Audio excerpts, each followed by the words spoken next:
Всем привет! Мы сегодня начинаем проходить такую интересный инди-проект, где будем играть за кота.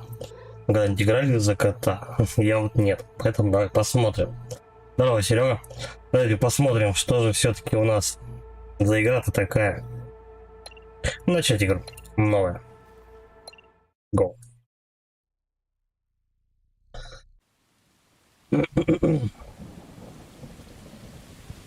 Я думал, кошка киберпанки будет интересно.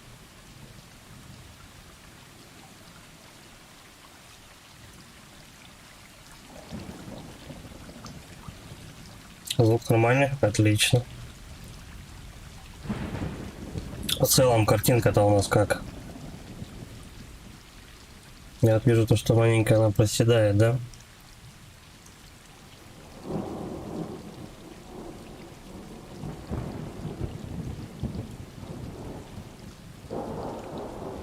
Сейчас давай геймплей начнется, глянем.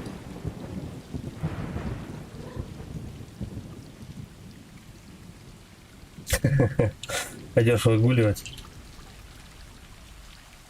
Так, ну вижу, что подтормаживает. Давай мы тогда, короче, чуть-чуть снимем.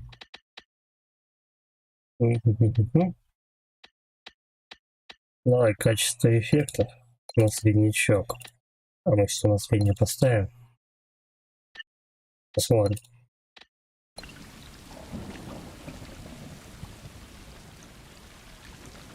Ну вот и FPS выровнялись. Так, что тут нужно? Кошаки, короче, ну давай. Странненько это все. Мне просто надо пойти и потереться об каждого кошака. Это странно.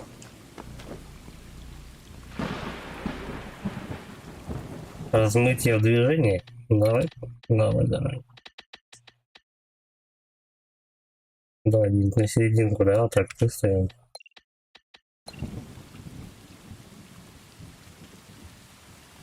Я потому что резкость немножко поднимал. Чуть-чуть совсем.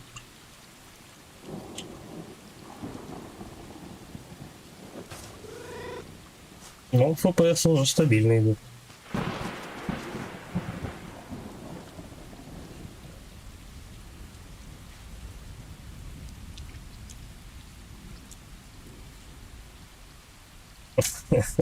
Странный, конечно, геймплей. Просто подойти к кошакам и потереться. Причем это, ну... Ладно. Так, кошак может бегать. Мне нужно притулиться ко всем остальным, да? Окей.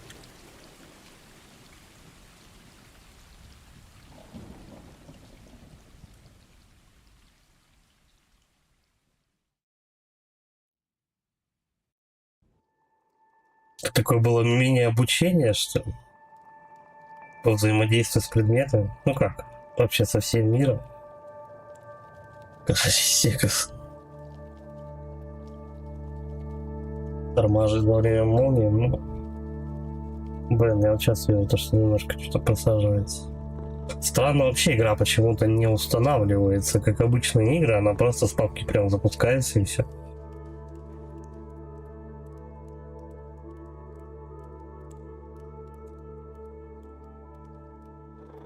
Она, видимо, в роликах будет, да, подтуплен.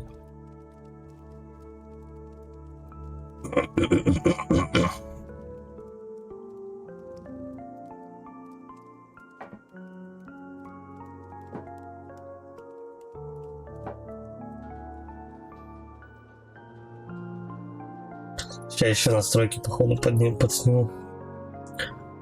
Так, эта глава у нас называется «Внутри стен».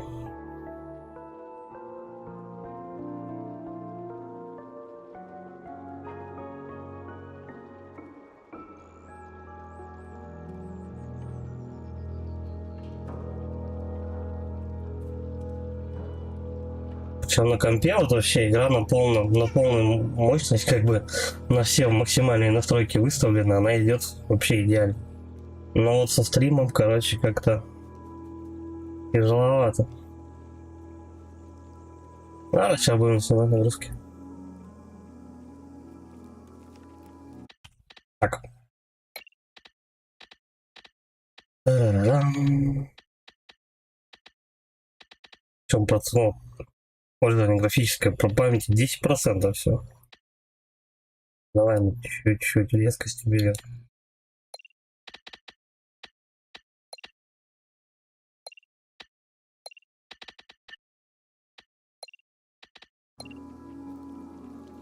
Давай смотрим.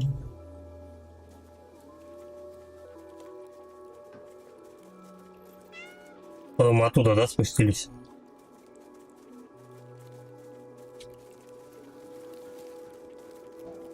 Нажмите левый Alt, чтобы мяукнуть. Зачем? Просто чтобы помяукать. А, я, кстати, слышал такую фишку, то что там типа в игре типа дают ачивку, если ты 1000 раз мяукнешь, по-моему. Это такое.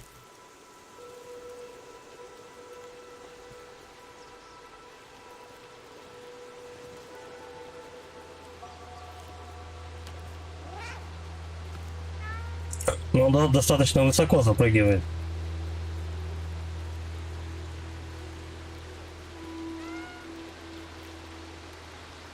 Водицы хоть дождевой, кошачий попить. Дальше пошли.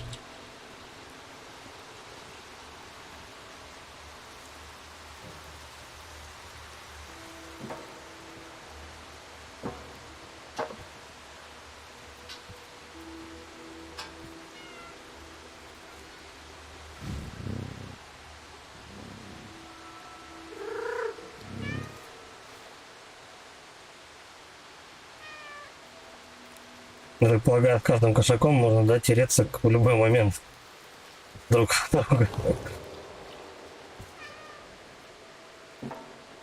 Давай.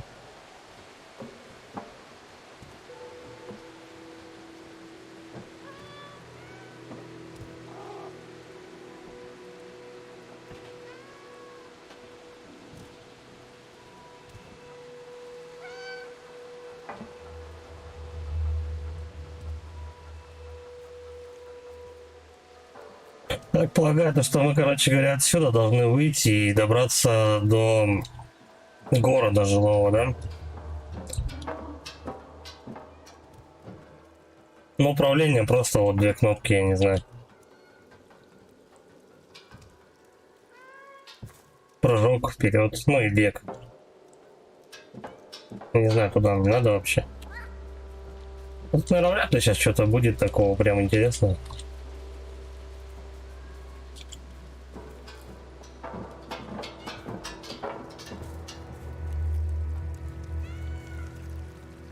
Что-то по размеру как-то кот, но не очень большой, по-моему, по возрасту. Я, конечно, не кошачий эксперт, но, по-моему, это как он практически котенок еще.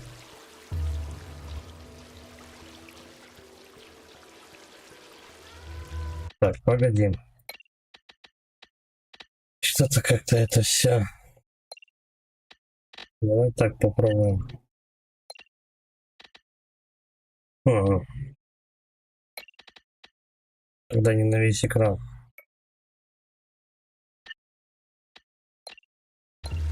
Ладно.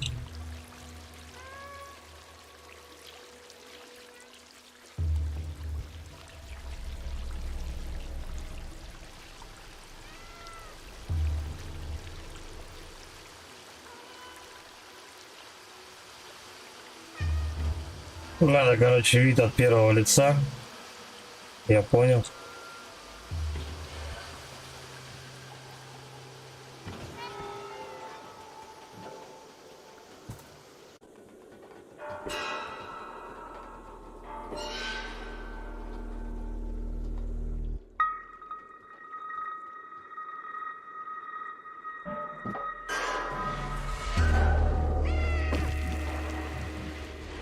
Думаю, тут диалогов будет не очень много. Как кошка царапает когтями бетон. Они у нее что, стальные, что ли?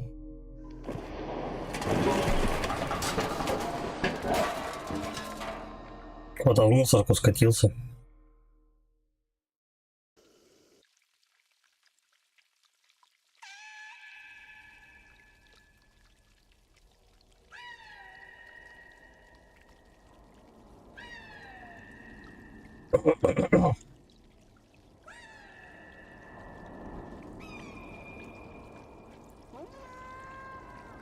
Угу. И лапу повредил.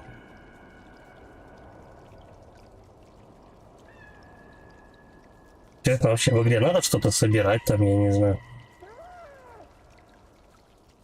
Ну, типа, есть ли смысл осматриваться везде? Или так пойдет? Все, хана, вырубился.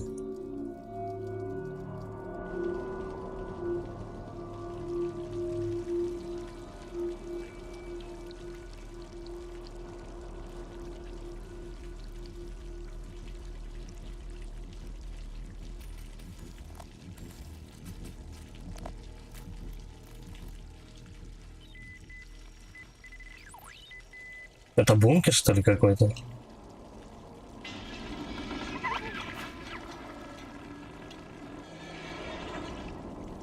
Какие-то круглые жучки бегают.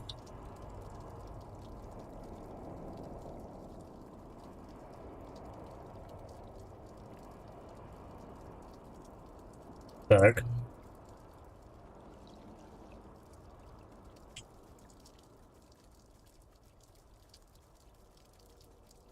Ну, бегать он не может. Ну, вроде пошел.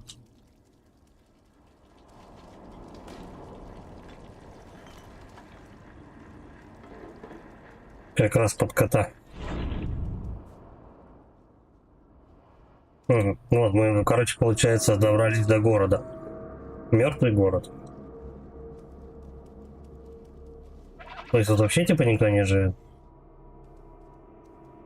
Какие-то маленькие сикарахи бегают. Ладно.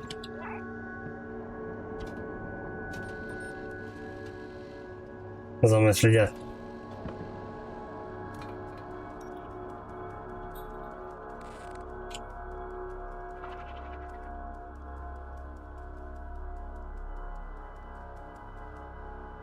О. Робот вырубился. Может, он бухой?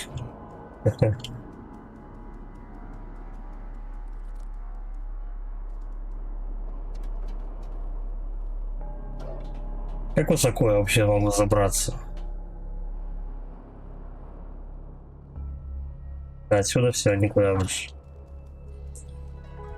Ладно, окей, давай просто прямо пойдем.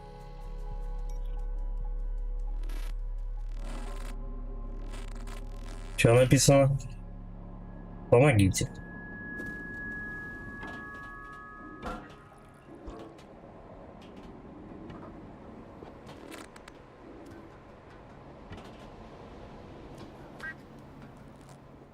Не, ну геймплей вообще элементарный, по-моему, даже ребенок справится, просто вот две кнопки вперед, бежать и прыжок.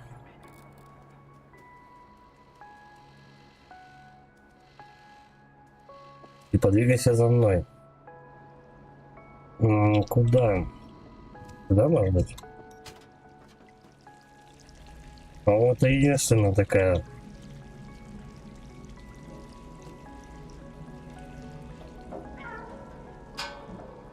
Ну, кошак довольно-таки высоко может прыгать. Ну,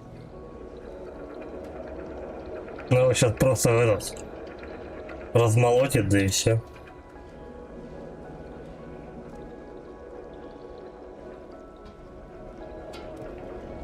Я еще читал то, что в этой игре, по-моему, невозможно проиграть вообще. Ну, как бы, возможно, но это надо как еще постараться. Ну-ка, что делать тогда? Но явно же мне не сюда.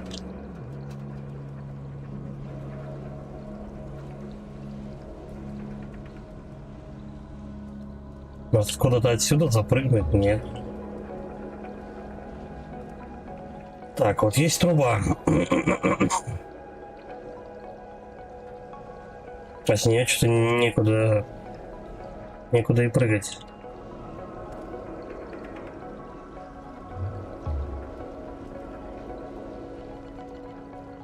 Может, мне вообще не сюда?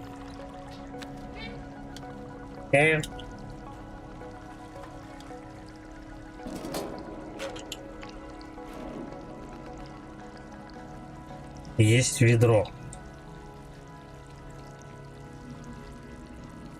Слушай, ну это, короче, получается какие-то квестовые элементы, получается, то, что у тебя есть. Да. Если ты куда-то немного не можешь пройти, просто там, ну, типа, возьми зубы в ведро, кинь ее в вентилятор. Вот и здрасте.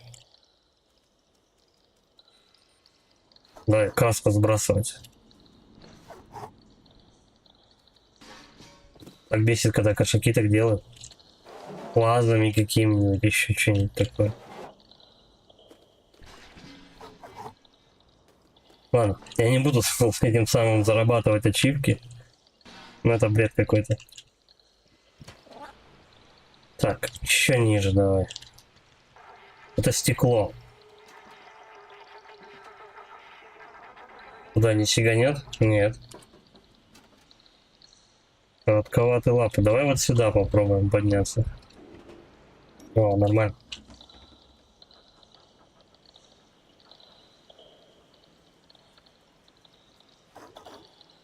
Может, на стекло разобьет? Ну, точно.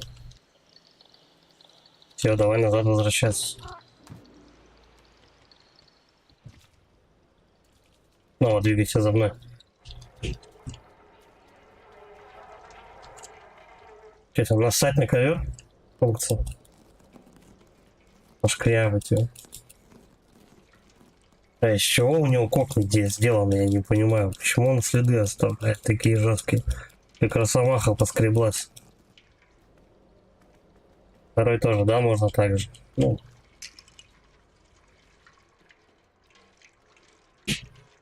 Снова попить. У кошака что, сушняк, что ли?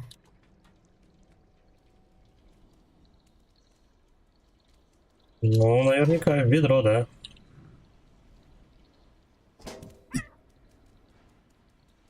Здесь к чему ведро? А, к мешку было привязано. Что мне сдается, это будущие враги.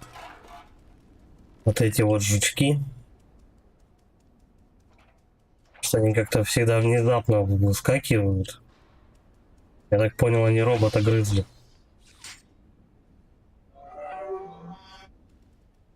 Здорово. Если это мужик, конечно.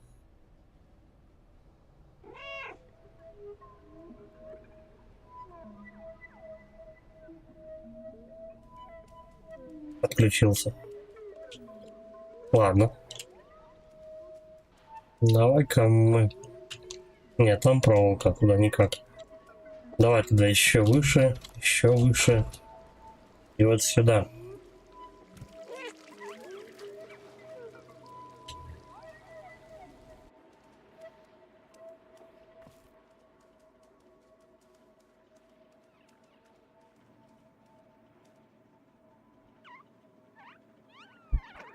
Тут их много. Они как крысы какие-то местные. Да, я же говорю, там враги местные. Надо, да, убежать от них.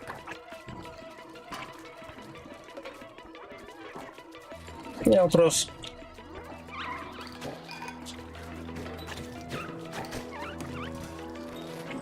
Причем они даже под ноги мне попадаются. Ай-яй-яй.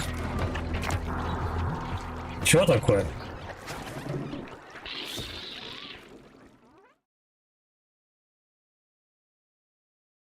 Он мне на голову сел и съел мои мозги, кошачьи.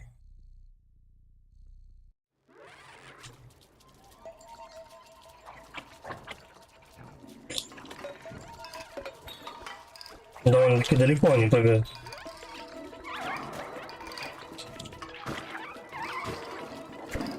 Где-то вот тут, да, мне на голову приземлился, падла. Вот он как раз летел. Да ё-моё. Все, я сбросил. Да, что ж ты будешь? Да, на голове с ними бежать не вариант.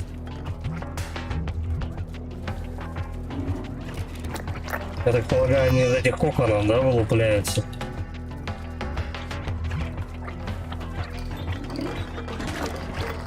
А, я не знаю, куда бежать. О, ну нифига, их просто налетело. Когда они у тебя на тебе сидят, ты, короче говоря, далеко бежать не можешь. Ну, быстро бежать не можешь. Куда начнем?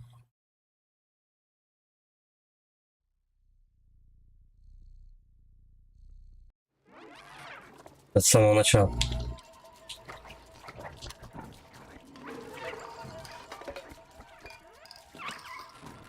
Говорили, проиграть здесь невозможно.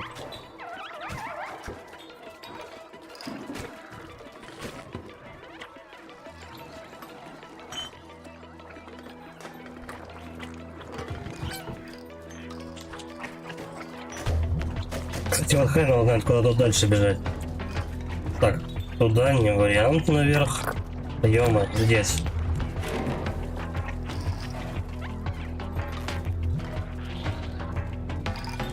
Какие-то пожиратели кошек. Дайте. А их слишком много. Все меня сожрали опять. Я как-то бегу прямо туда, в центр этого замеса.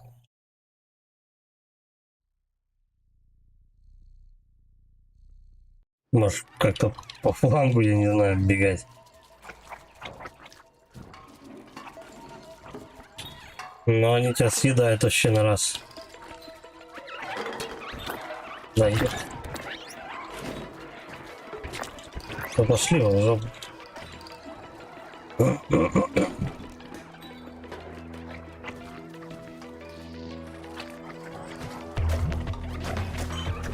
Ну, давай сейчас сбоку как-нибудь попробуй оббежать вот эту толпу.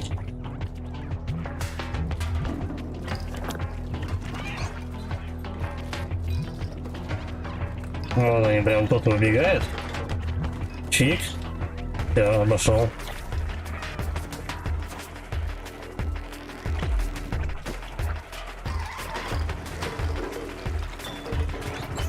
Догоняют. Все, ушел.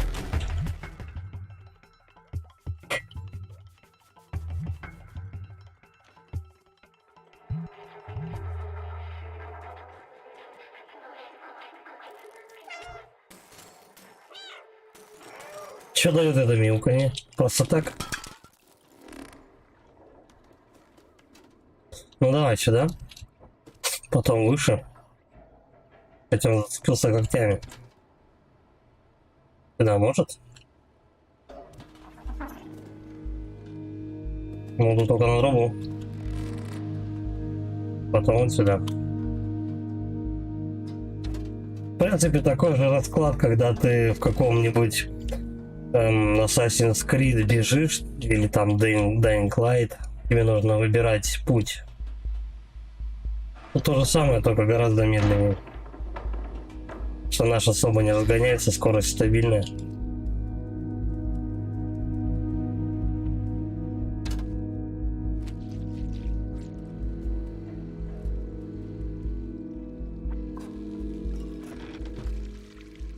Но, в принципе, эта игра-то себя и не рекомендовала как AAA проект. Это все-таки у нас инди-игра. Так. Бочка не шевелится? Нет.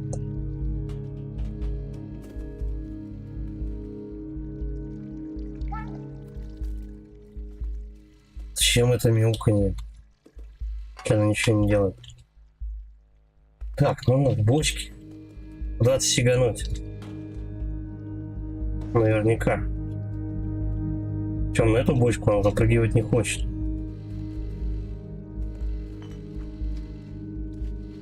Интересно, кстати, вообще это кошка или кот?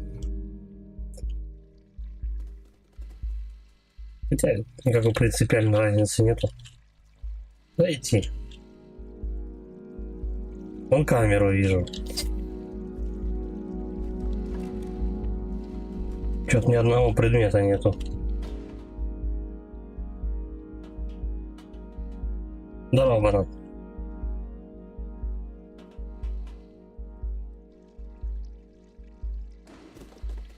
Ну-ка, давай мы еще раз сюда в комнату выйдем. А, все, закрылась дверь. Она. Ладно.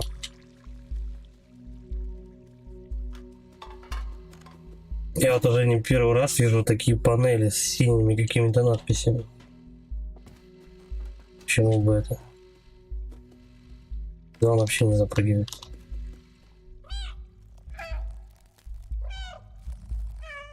Вот, я мяукаю, и камера мне мигает. Ну, в смысле, башкой кивает. Чтобы что?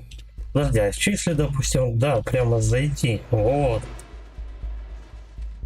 Это же элементарно, Ватсон. Я думаю, просто надо как в цирке залезть наоборот, на бочку. Чик, чик.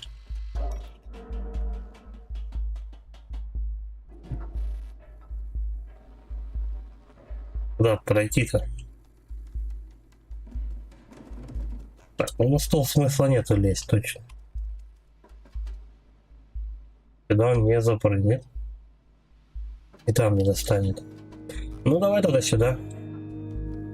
Да, это новая игра 2022 года. Да, она вот вышла буквально месяц назад. Или в июле. В июле она вышла.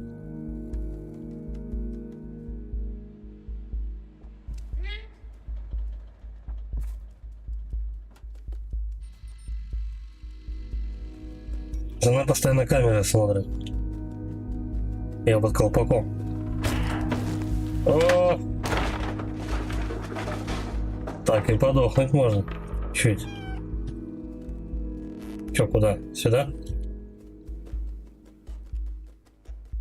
Прямо жесткого разнообразия в передвижении нету, тебя всегда ведут, как бы. Ну, находясь, допустим, на этом карнизе, ты не можешь запрыгнуть вот сюда, вот туда, еще куда-то. У тебя в основном дорога одна. Вот с этим особо не балует. И туда он тоже не перепрыгнет.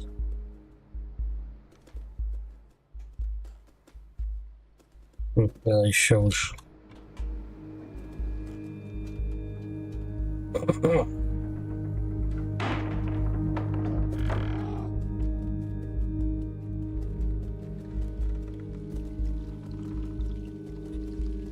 В принципе, если ты играл какой-нибудь Ассасин, либо Dying Light, то проблем не возникнет с перемещением. Да и в целом даже с управлением ребенок вполне справится. Просто вперед, прыжок, вперед, прыжок.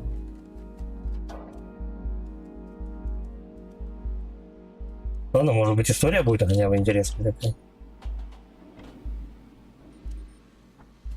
Благо игра короткая.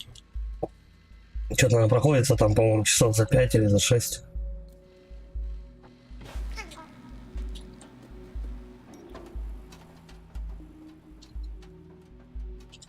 Так, а выше никак получается. Стрим висит. Не знаю, у меня вроде стабильных выдает 60. У меня в начале стрима подвисало. Сейчас стабильненько вроде все идет. Попробуй перезагрузить. Если что, отпишись.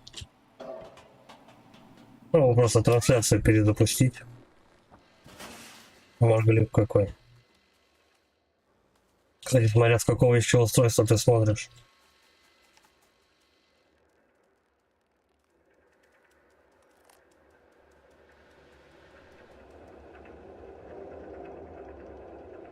Надо опять, да, что-то запихнуть в вентилятор.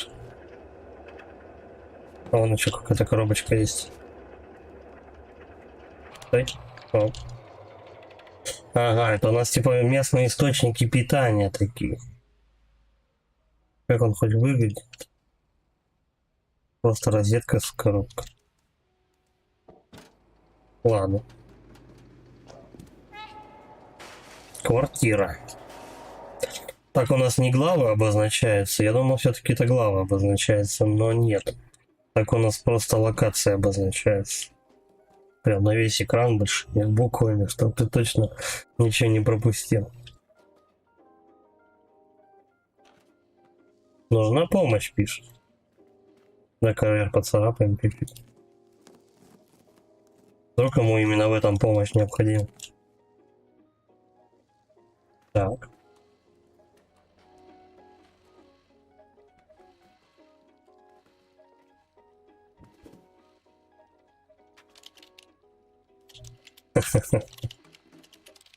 Сейчас мы ему еще шерстин в клавиатуру нашвыряем. Данные повреждены, нужна помощь. Для скачивания требуется тело. Войти в дверь, включить, найти тело.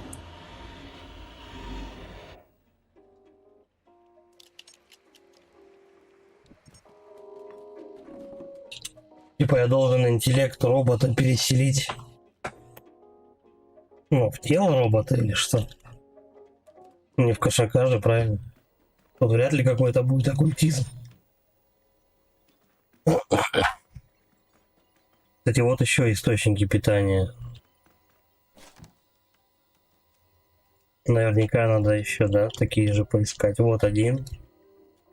Он высоко вообще. Давай, забираем. Чик, а он ко мне примагнитился просто. Так, ну, в принципе-то что, все понятно. Нужно в этой комнате найти 4 таких штуки. Главное это понять, как и куда забираться. Вот я второй вижу, но не знаю, как дойти туда. Вот еще один. Берем. Помпа нахрен вырубил. Еще 2. Вот один вижу. Достать не знаю.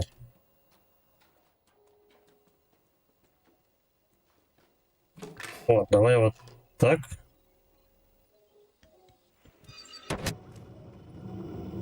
Вот. Я думал, тот рычаг нельзя дергать пока. А, ну и этот сейчас подъедет как раз туда, в то место, где мне надо. Забираем.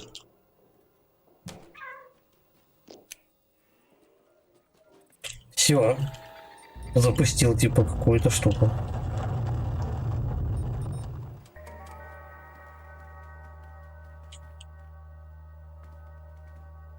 Это вот этот робот, да, просил о помощи, походу.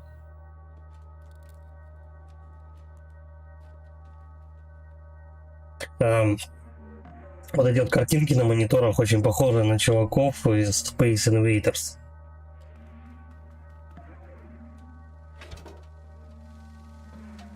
Так, что с ним делать нам?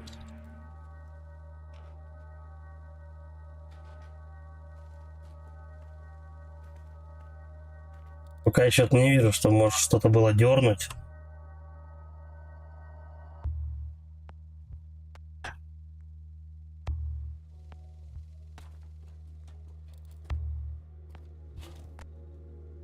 Вот сюда можно забраться.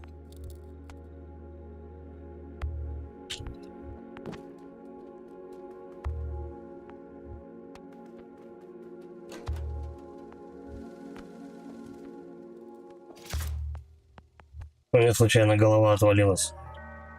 Я ни при чем.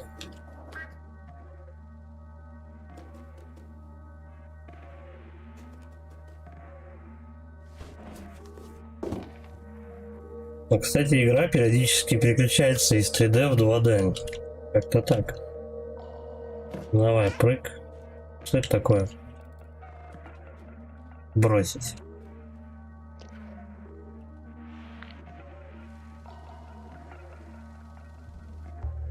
То ли дрон какой-то, какая-то штука с глазами, я не знаю.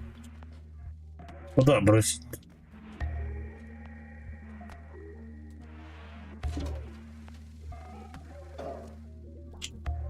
Нет. У меня башка еще сильнее отлетела.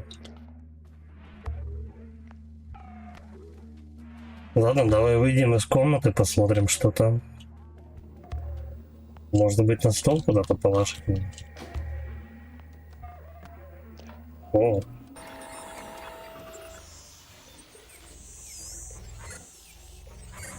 Это дроид какой-то летающий.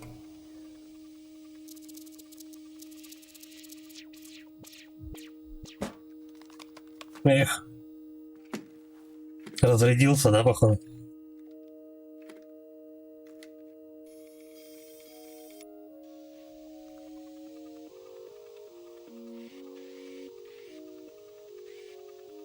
Какой милаш.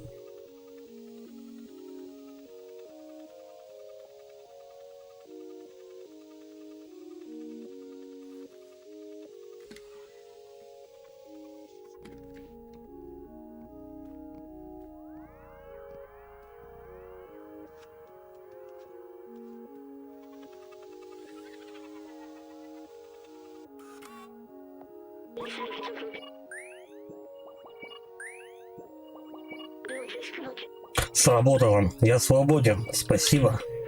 Я с трудом поверил своим камерам. Кот в мертвом городе. Я не помню, как меня зовут. Похоже, моя память повреждена. Я очень долго был заперт в электронной сети. Я знаю, что работал на ученого, который здесь жил. Пока можешь называть меня Б-12. Так написано на моем корпусе.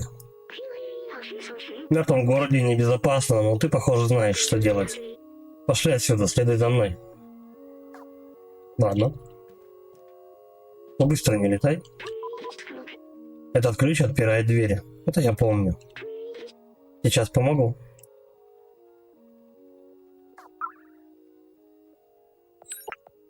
Угу. Дрон без меня не действует. Очень хорошо. Батарея садится. Подойди сюда. Почему кот должен понимать, что ему говорит андроид? Андроид, неважно. Тебе придется это надеть.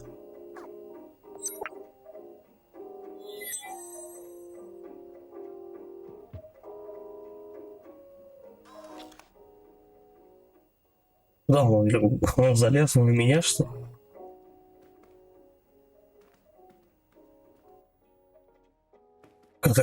Кошака прижала к земле.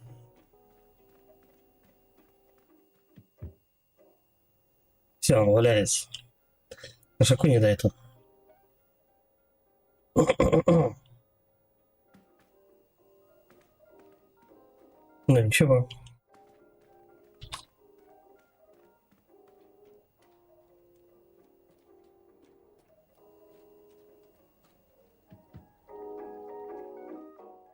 Два метра пройдет и падает.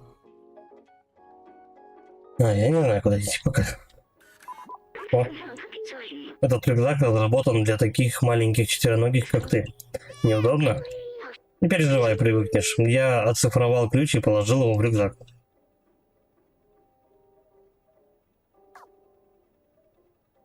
Нажмите Tab, чтобы открыть инвентарь. Хорошо. Ключи какие-то.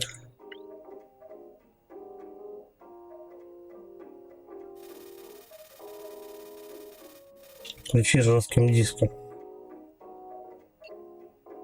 Ладно. Легко и просто. Если тебя заинтересует какой-то предмет, покажи его мне. Или другим, если мы их встретим. А теперь пошли отсюда.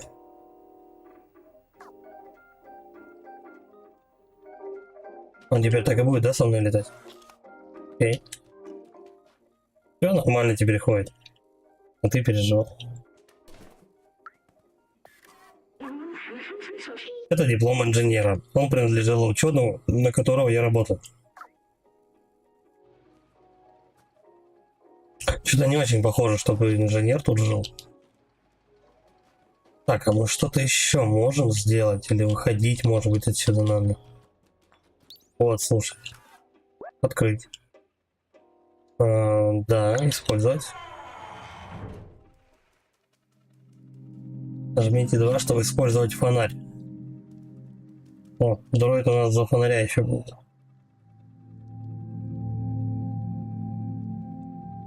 Часы без стрелок. Ну, это прям Silent Hill. Как использовать? Плохо видно. Цифровой код. Угу. Подожди, мы его должны знать. И он у нас будет нарисован прямо в той комнате. Вот, есть тройка. 37-48. Все. Не вопрос. Я думал, он трехзначный, правда. Так, 37, 48.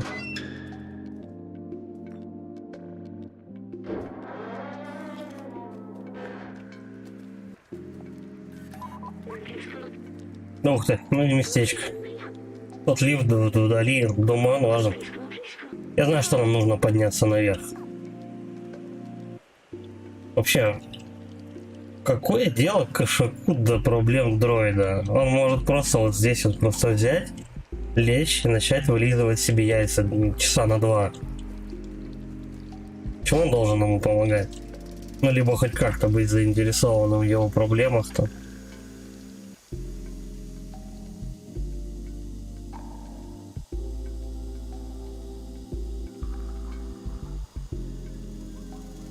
Что это за плесень такая красная? Я, наверное, жуки, да, сделали вот эти.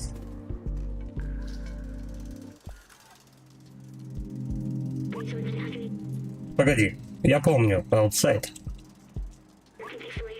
Такое ощущение, что я там был раньше. Ты оттуда пришел? Как будто кот взял ему и ответил, да, я оттуда пришел, вот только вот сейчас. Только лапы отсохли. С кем дроид разговаривает? Я кому-то обещал туда пойти, но кому? Это открытка, рисунок на стене был сделан с нее. Давай возьмем ее. Хорошо. Получи новый предмет, открытка. Откуда у меня эти воспоминания? Как они сюда попали? Пошли дальше. Подожди, а давай посмотрим, что это за открытка. 3% восстановлено воспоминание.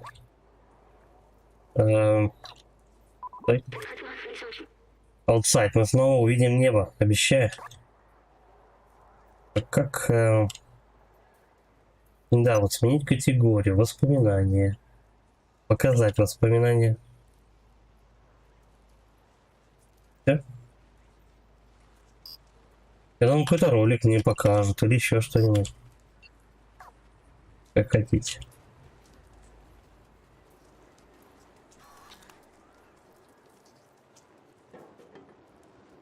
Но в городе реально, по-моему, кроме жуков никого нет. Куда, наверное?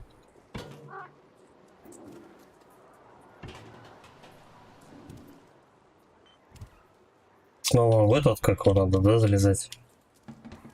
В ведро. О, тут их прям кишит, да? Чуть не достал один.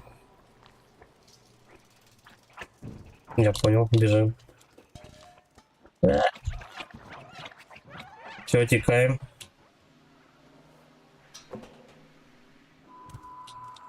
Трущобы.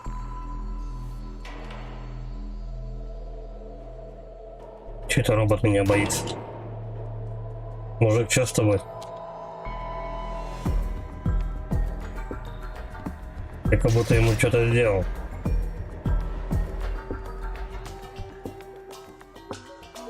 Может, он боится... Нет.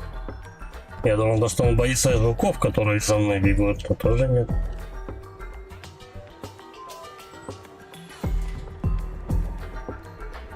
Причем я бежать не могу. Но они все от меня убегают. Может быть, это код апокалипсиса? А вдруг?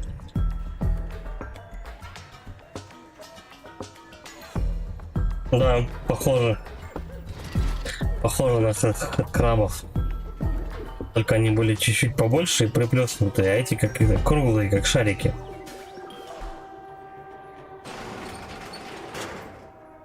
В чем дело? Почему все попрятались?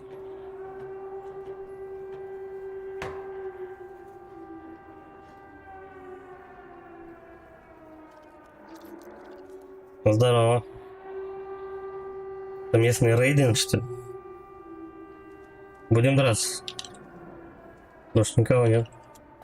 Познакомиться. Ага, я все понял. Кажется, у них свой язык. Да, я уже заметил. Ты не зурк. Мы не знакомы с такими, как ты. Добро пожаловать в наш поселок, только, пожалуйста, не ешь никого.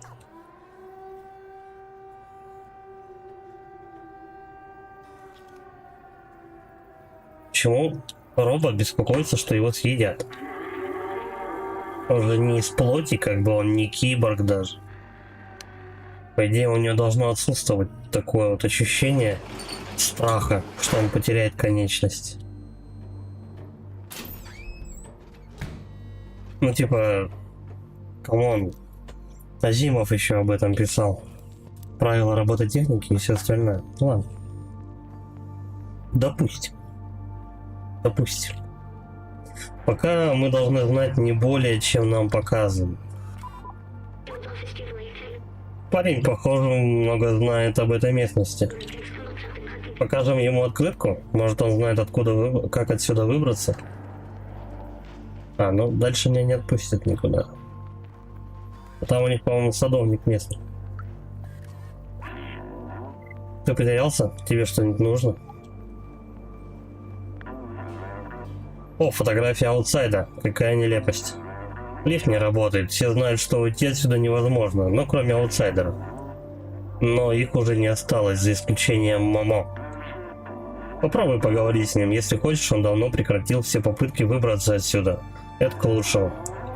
Он живет в том здании с оранжевой неоновой вывеской. Ну, я этого не вижу. Ну, все. Понял.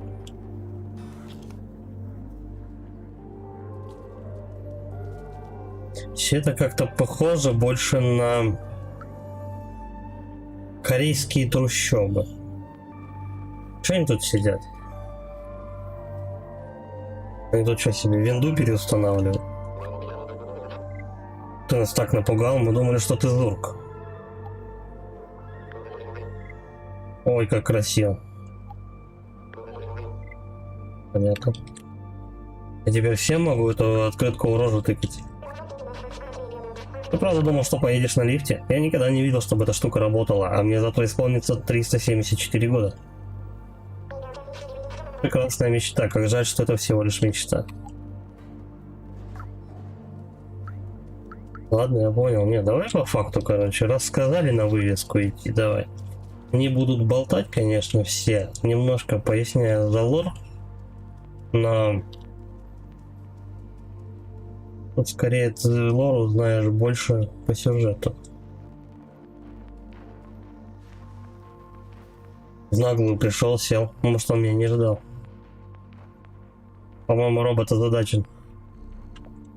А чё у него? Прикольно. У него вместо этого... вместо гитары, точнее, вместо барабана гитары, вместо деки, у него канистра.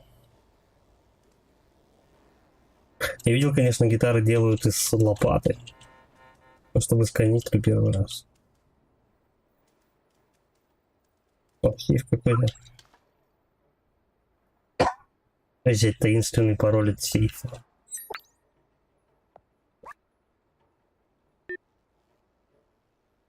Ой, подожди. Я же типа взял таинственный пароль, да?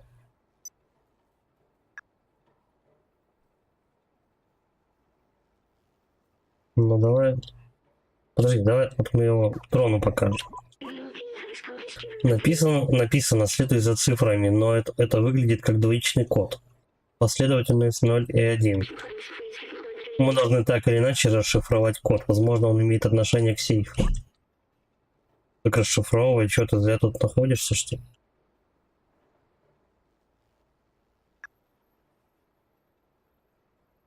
Посмотреть.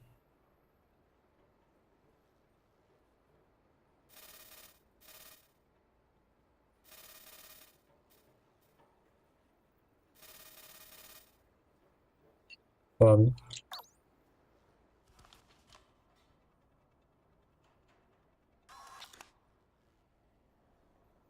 Тут много таких кодов. Последовательность может быть любая. Первозначный тоже. Я не знаю, может потом как-то мы сюда вернемся спустя какое-то время. Робот такой, точно. Мы сейчас будем этот пароль вводить.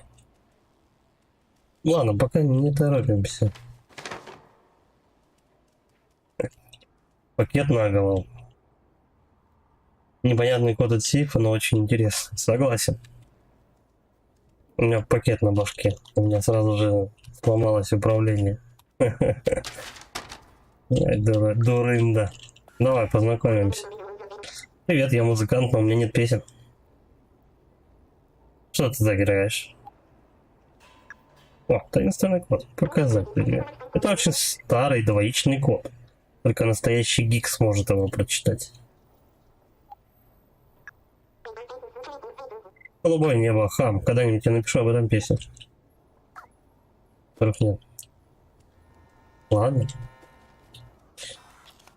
Надо думать, как подняться. Ну тут везде шипы какие-то.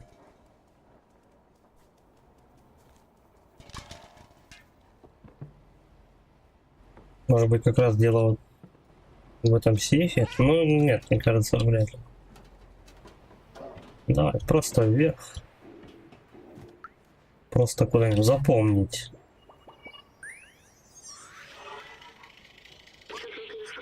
Поразительно, компаньоны очень сильно эволюционировали. На первых порах их простой искусственный интеллект всего лишь имитировал человеческое искусство. Теперь все это принадлежит им. Люди часто говорили, что искусство важно в безысходных ситуациях. Сейчас ситуация, безусловно, безысходная.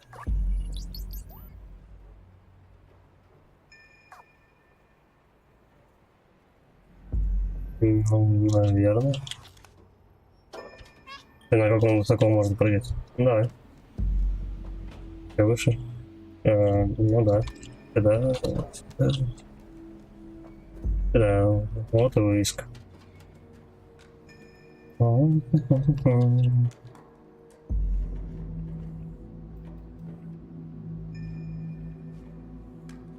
А зачем нам столько краски? Просто перекидывают с пустого в порожнее. Какой-то херней занимается. Но они тут явно имитируют, копируют поведение людей.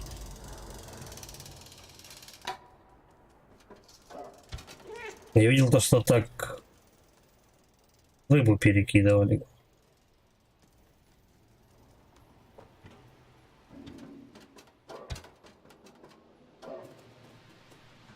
Ладно.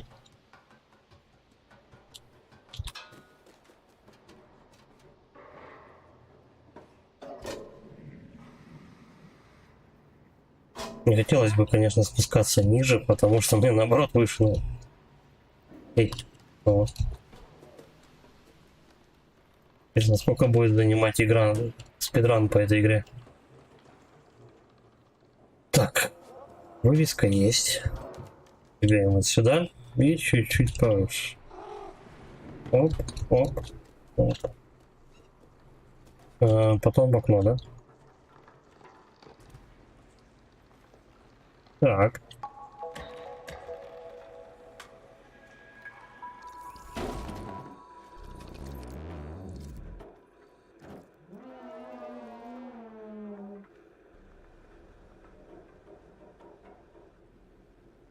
А, вот где-то дроид прячется. Там как карман просто такой.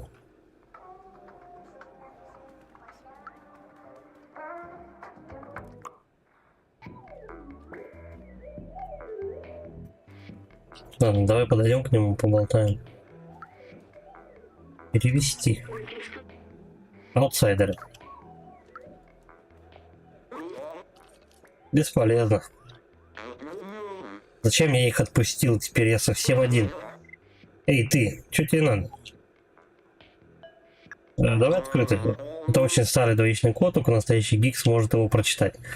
Мне второй раз напоминает, что только гик может его прочитать, поэтому мы найдем какого-нибудь товарища, который будет являться гиком, дадим ему эту записку, и он нам все расскажет. Вот это фотография аутсайда. Ты хочешь туда попасть? Даже и не пытайся, это пустая трата времени, это принесет тебе только одиночество и разочарование. Мои друзья тоже об этом мечтали, но теперь они пропали, я остался один. Я не знаю, где они, я пытался с ними связаться, но этот приемопередатчик не работает. Мы с друзьями ввели записи наших исследований аутсайда. Вот возьми мои, если действительно хочешь туда пойти. Хорошо. Теперь ты сам по себе, я завязал с аутсайдом. Удачи. Момо выглядит очень грустным, он скучает по друзьям. Давай посмотрим записную книжку, которую он нам дал. Манифест аутсайдеров. Что тут наболтал тут? И как я могу? крутить текст.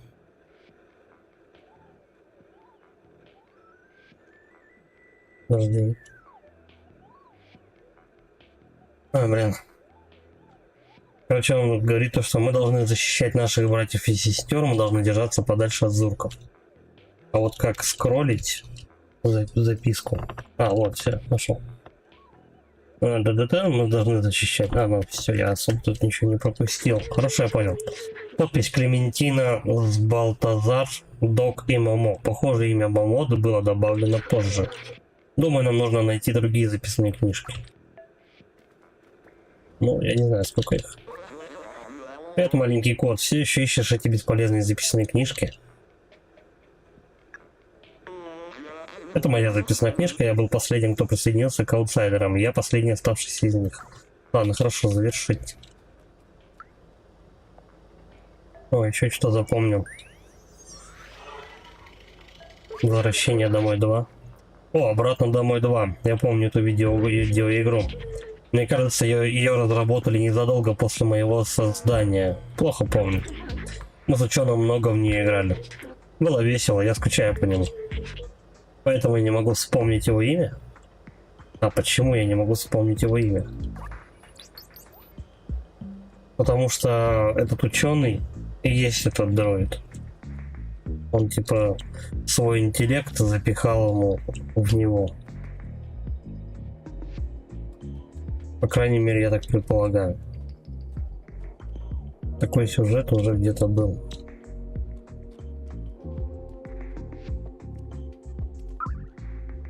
Взять ноты. Может пригодится.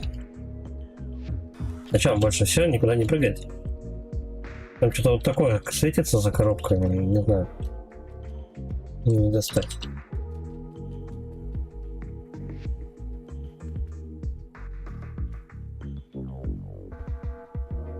Как же обои-то не подрать. Блин, ну когти, конечно, у нее реально как у Росомахи. Такие следы остаются вообще. Жесть. Что на коврах, что еще где-либо. Так, и что, мне на выход просто надо идти? Да задолбал ты все тут коцать. Сейчас Момо обидится просто.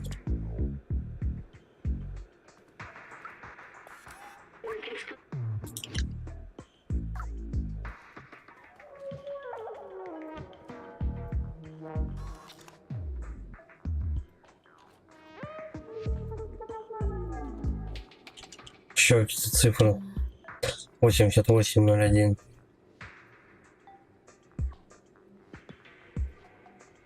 Там пятизначный код какой-то.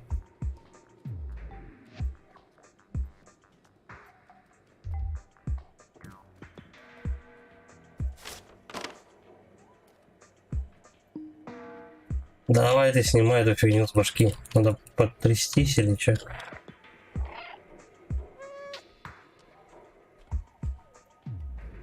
Управление сразу же ломается, как только он мешок в башку засовывает. И ничего нельзя сделать.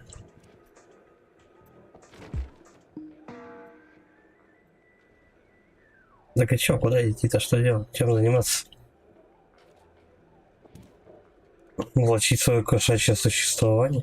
О, что это такое? Шарик. Не знаю, давай еще раз. Нет, нет, не ищи записные книжки. Дай на выход. Этот символ на стене совпадает с символом на записной книжке. Какой символ-то?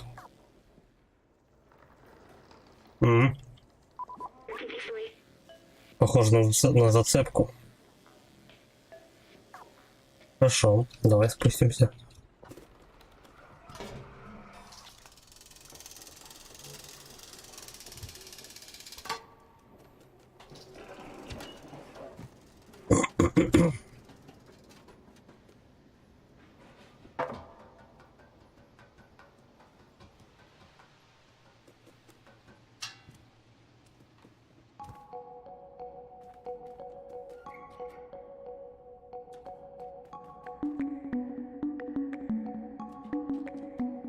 Это типа роботы сами себя рисовали, что ли?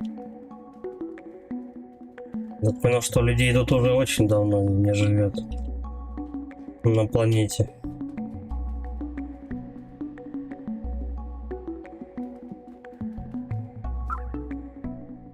Взять записную книжку, хорошо. У меня их две. Записная книжка аутсайдера. На ней тот же логотип, что и на той, которую нам дал Момо. Кажется, это принадлежит кому-то по имени Клементина. Все идет по плану. Нам удалось связаться... Чего там? Все идет по плану. Нам удалось связаться с верхним уровнем до того, как приемопередатчик вышел из строя. Они находятся вместе под названием Мидтаун. По всей видимости, оно находится под контролем какой-то жестокой власти. Я недавно говорила с Момо, его глаза... Я знаю этот взгляд. Он пойдет с нами. Давай найдем другие записные книжки. Еще 4. Ой, еще 2 точнее. И они тут вряд ли будут. Вот это.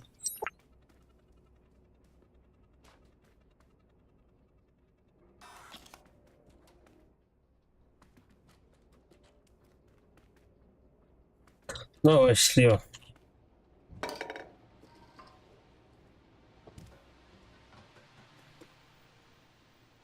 Сейчас дроид вообще ничего не сказал.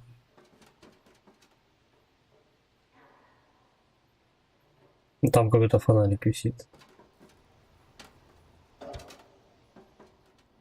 Я не знаю, мне теперь по фонарям, что ли, ориентироваться. Давай попробуем.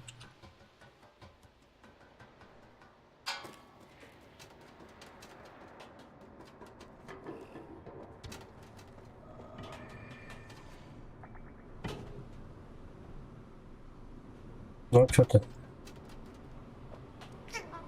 Давай сходим туда.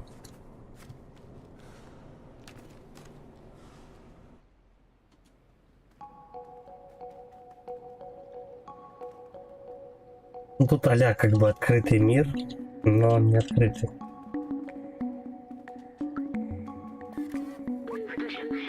Как развить искусственный интеллект, чтобы стать таким же креативным, как настоящий человек? Том 42. Он, видимо, обчитался и умер. Ноты. Только что же было, вот. Ну. Он тупит. Ну.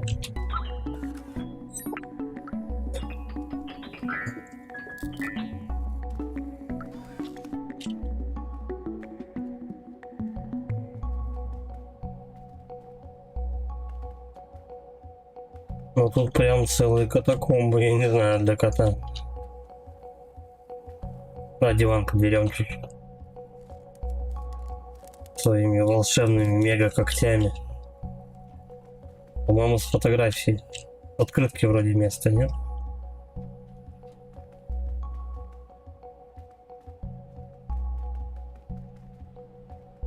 Я туда пришел.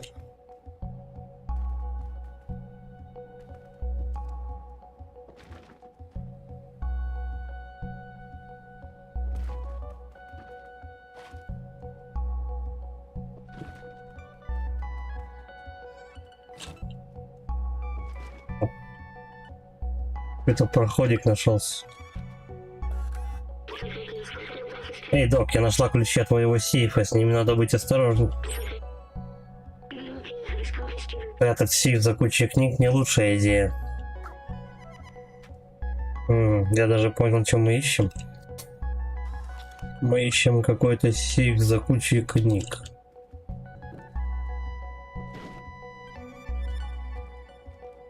Ну да, так он может тут быть где угодно вообще.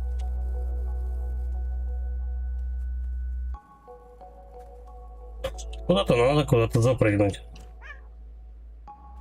Логично.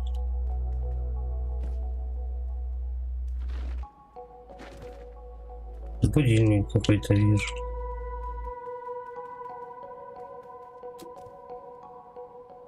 Подожди, мне кажется, что вот там что-то такое. Вот здесь. Чик. Не, он спать ложится и все. Вот. Кошаку, в принципе, похер на там вот сделать всякие там эти дела их не местные. Он может просто лечь спать и все.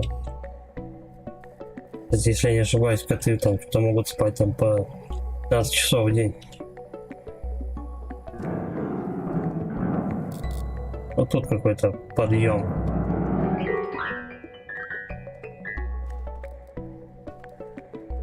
Ну, я не знаю.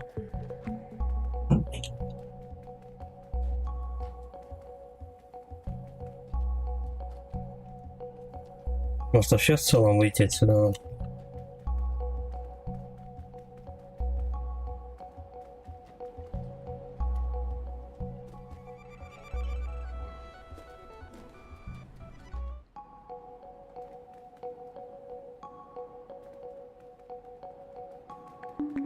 Он говорит, прячет сейф за кучей книг.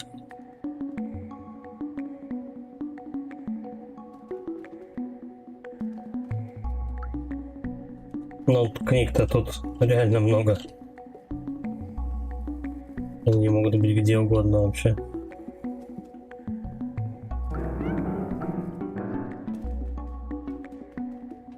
Ладно, давай еще раз пройдемся.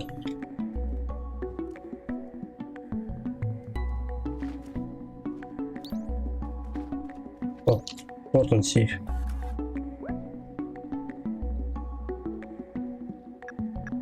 Выберите предмет. Да.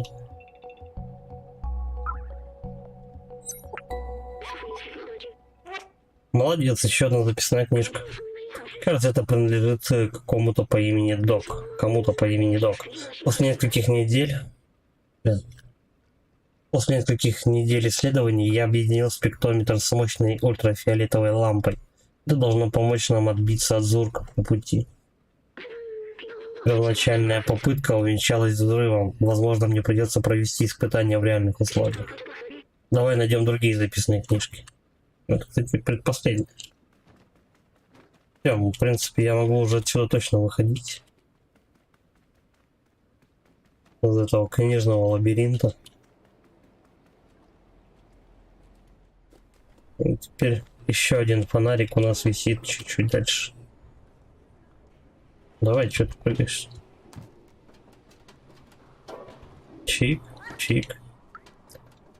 Так, как мы до туда доберемся-то вообще?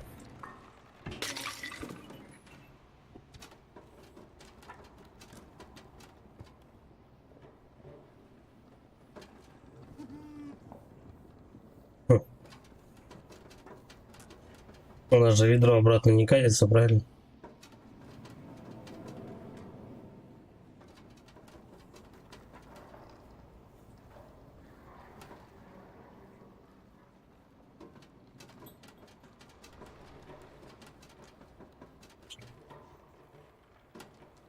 Так, давай вот так вот попробуем. Вот отсюда прыгнуть. Пройти вот за вот этими дядьками.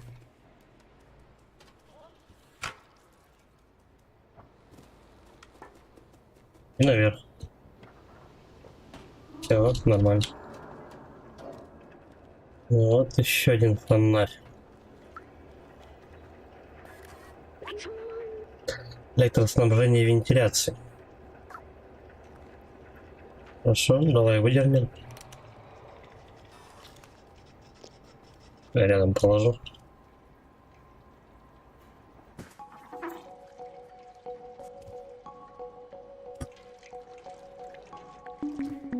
Прям полквартиры залито. Хорошо у вас течет крыша.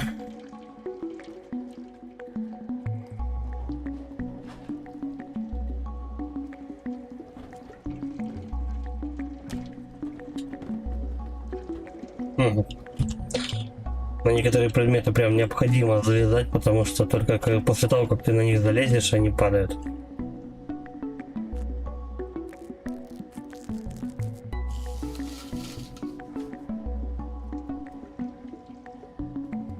Давай сюда пойдем. надо еще ниже.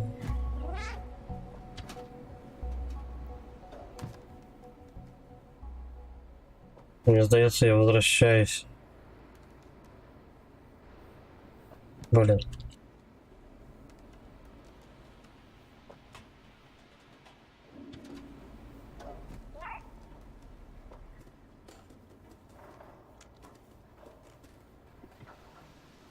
Так, ну. Давай еще раз там посмотрим. Что-то какая-то странная комната.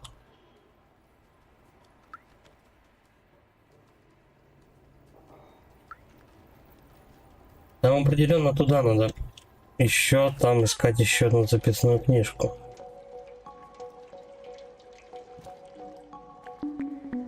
А потом с ними надо будет обратно к этому чуваку идти, который нам показал, где вывеска находится.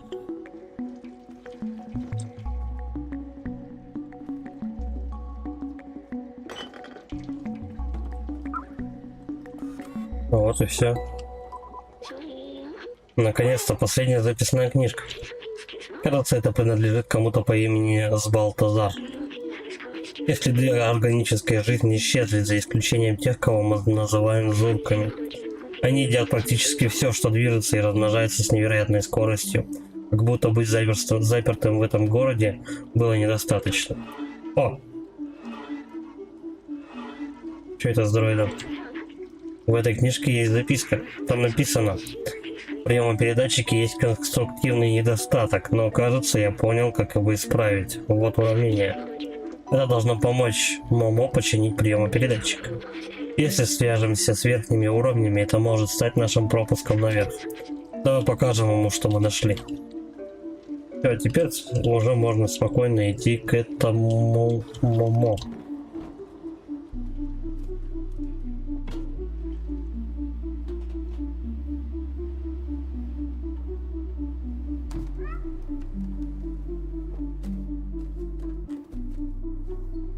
Так, а давай мы прям, да, за мужиками тут пройдем. Какая разница?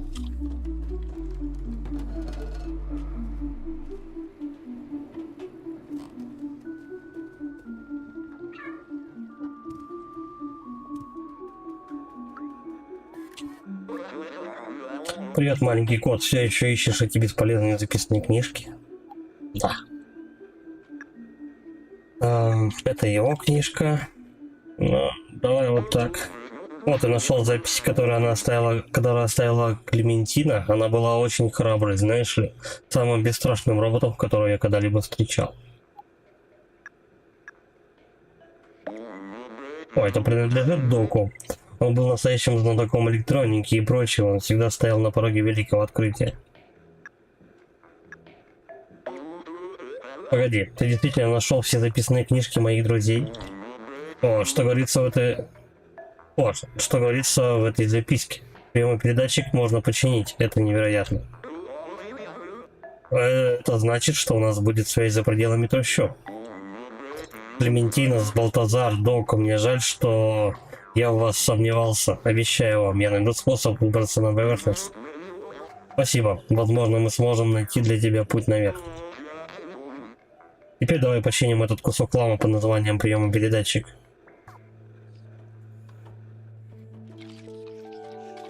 Ну, в телевизоре, что ли, у меня находится?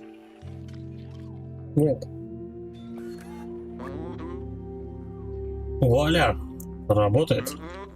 Пойдем со мной. Follow me.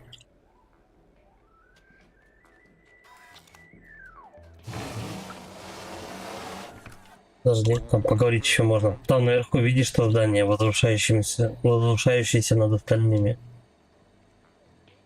А какое именно-то? Вот это? Которое горит? Если установить приемопередатчик на самом верху той башни, мы сможем общаться со всем городом. Возможно, мои друзья все еще там. Если выход есть, они об этом узнают. Ты единственный, кто достаточно мал и быстр, чтобы вернуться от зурков. Ты нужен нам, маленький аутсайдер. Помоги нам увидеть небо. Хорошо?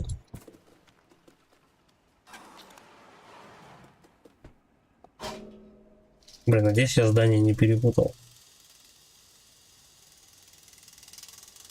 Да, Вон там потому что эти, как вам? Там потому что антенны. Как будто как телестанция какая-то, крыша. Вон там эти зурки уже носятся. Надо, я думаю, как-то их аккуратно обходить. Не укните. Чтобы привлечь врагов. Текаем, короче говоря. Ну давай. Ай-яй-яй.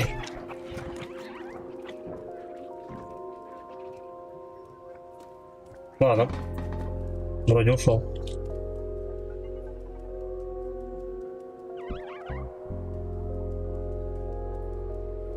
А тут никак. Давай, выше, выше, выше.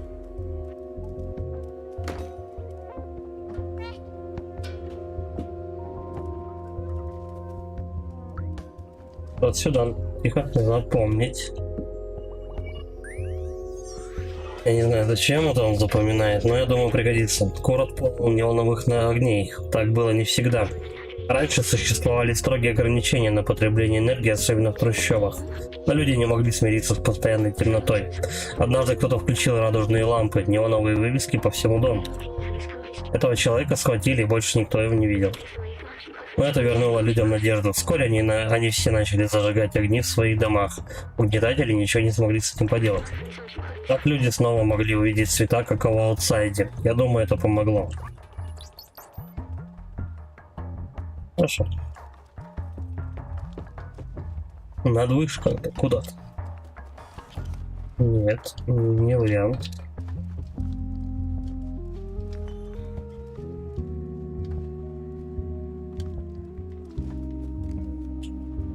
Музыка такая странноватая.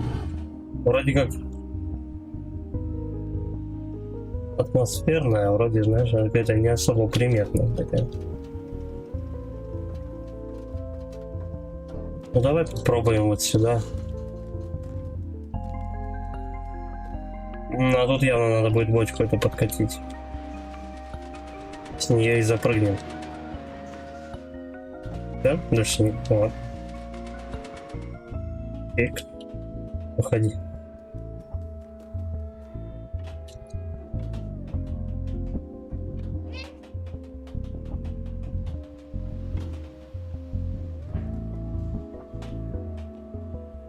Слушай, я почти уже до здания добрался.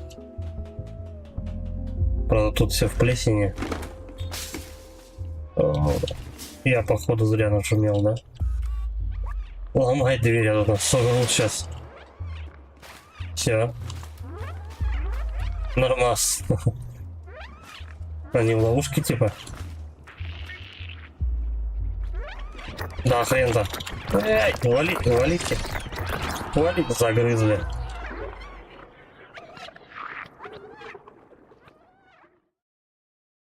Сразу бы две двери захлопнуть, было бы забавно. Надо смотреться там.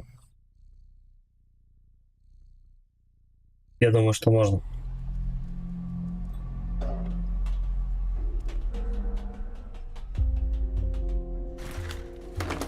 Либо прям текать наверх.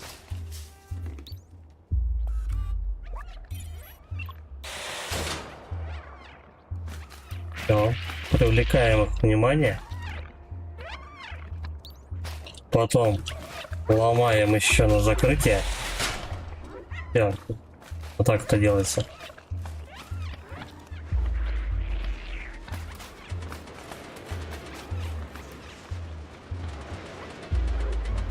Хэдкрабы прям ломают там решетку.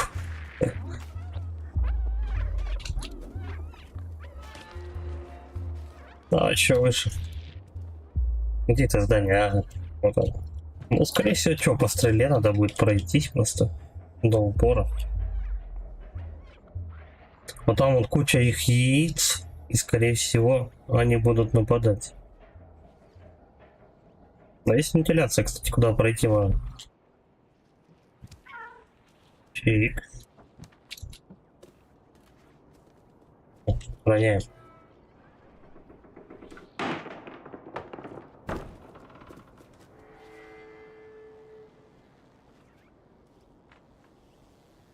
Как колорит прям, я не знаю, как будто я в Doom какой-то играю.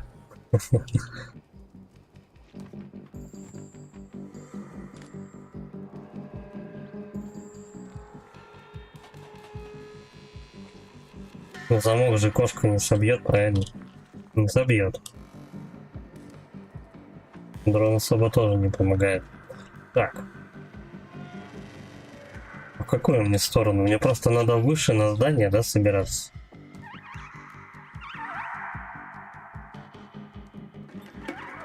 Тихо, тихо, тихо, тихо. Текаем. Текаем, а то сейчас сожрут. Ну, что ты?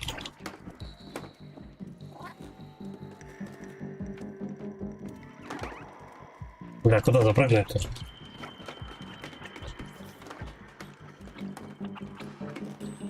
Все, они там половину попадало. Пропасть просто. Так, ну ладно, удрал, поднялся выше. Окей. Туда сюда.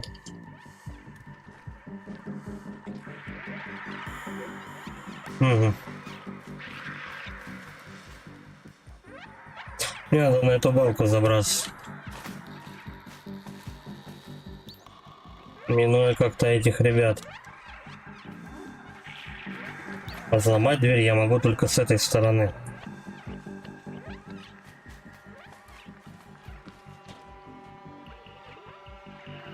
Ну, ожидаемо. Тут, подожди. Запомнить. Какие-то вывески он читает, какие-то нет. Корпорация Неко. Они отвечали за утилизацию отходов. Когда мусор с верхних этажей переполнил трущобу, они попытались разработать бактерии, чтобы его растворить. После исчезновения людей бактерии мутировали, выросли и стали пожирать не только мусор. Так и появились зорки. Вперед. Ну, ясненько, чё. По сути, это у нас бактерии-переростки, эти зорки. Так, ладно, чё, давай пробовать как-то ломать замок.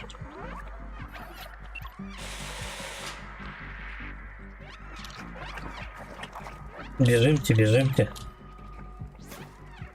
Да, сожрут меня быстрее. Так, да. Загрызли бактерии. Чего кошака влюбляют? Я не знаю, у тебя очень мало времени, когда тебе они на голову прыгают. Буквально 2-3 секунды и все, а набрасываются они сверху все больше и больше.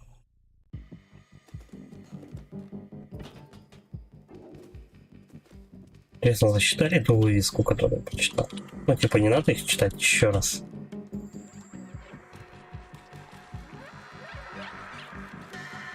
Давай проверим. Да, она больше не горит. Вывески читаем один раз. Все, полетели, короче, куда-нибудь. Вот как-нибудь так, обманем их.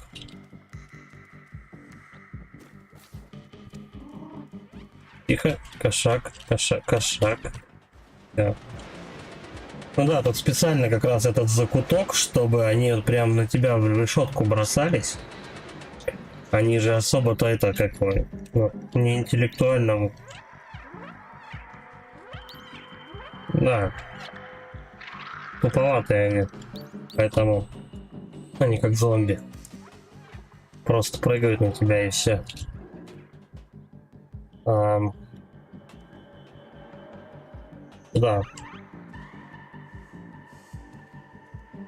Ну, сейчас мы эту половину пороняем. Пойдет. Я думаю, успею удрать. Чик-чик. Давай сюда, туда. Все, вроде ушел.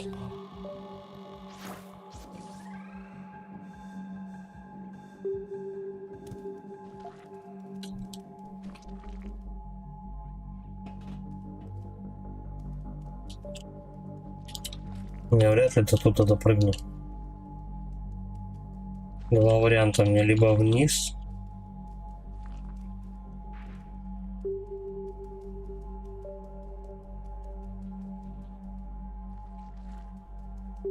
я других вариантов не вижу, кроме как вниз падать. Давай тогда вниз. И падает.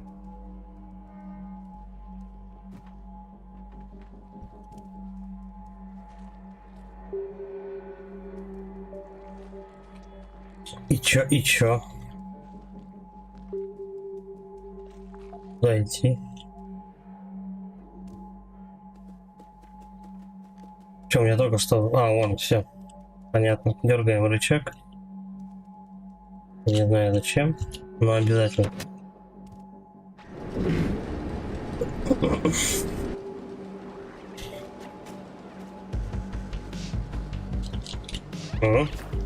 Музяка какая атмосферная, новоперла. Пока мы сейчас будем сигать от зурков.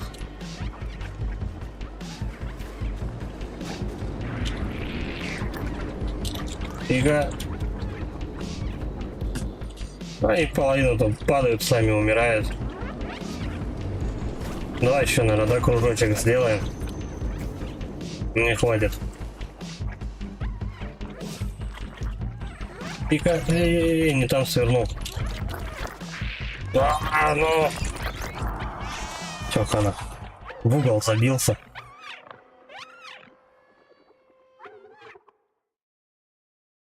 Чё дверь-то не открывалась?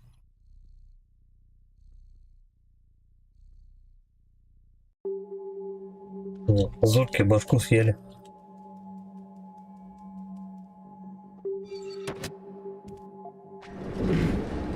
Сколько там круга? 3, наверное, 4, да, надо навернуть. Давай.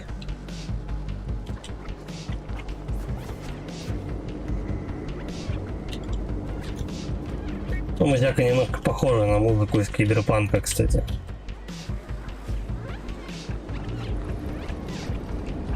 Жалко то, что я не могу прыгать. Ну, типа, когда захочу.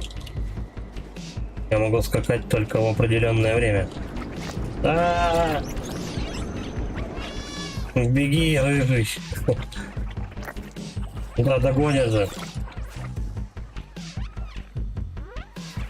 Блядь, еще толпа. Все. Не достают они. Нормально. Ушел. Если они через крышу там не полезут, а то все, хана. Рыжему тут деваться некуда.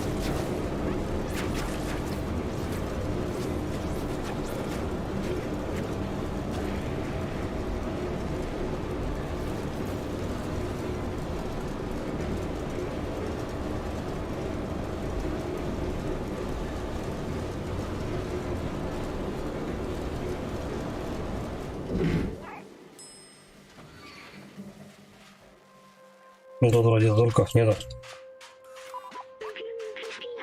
Вот мы и добрались. Установи приемный передатчик на антенну.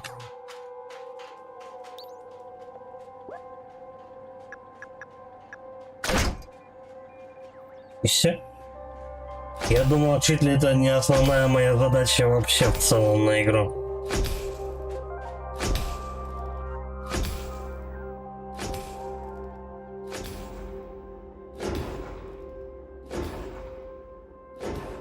Наладили, короче говоря, коммуникацию между роботами.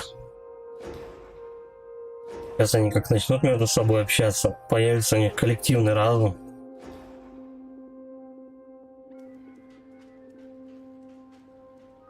Скайнет, вся фигня.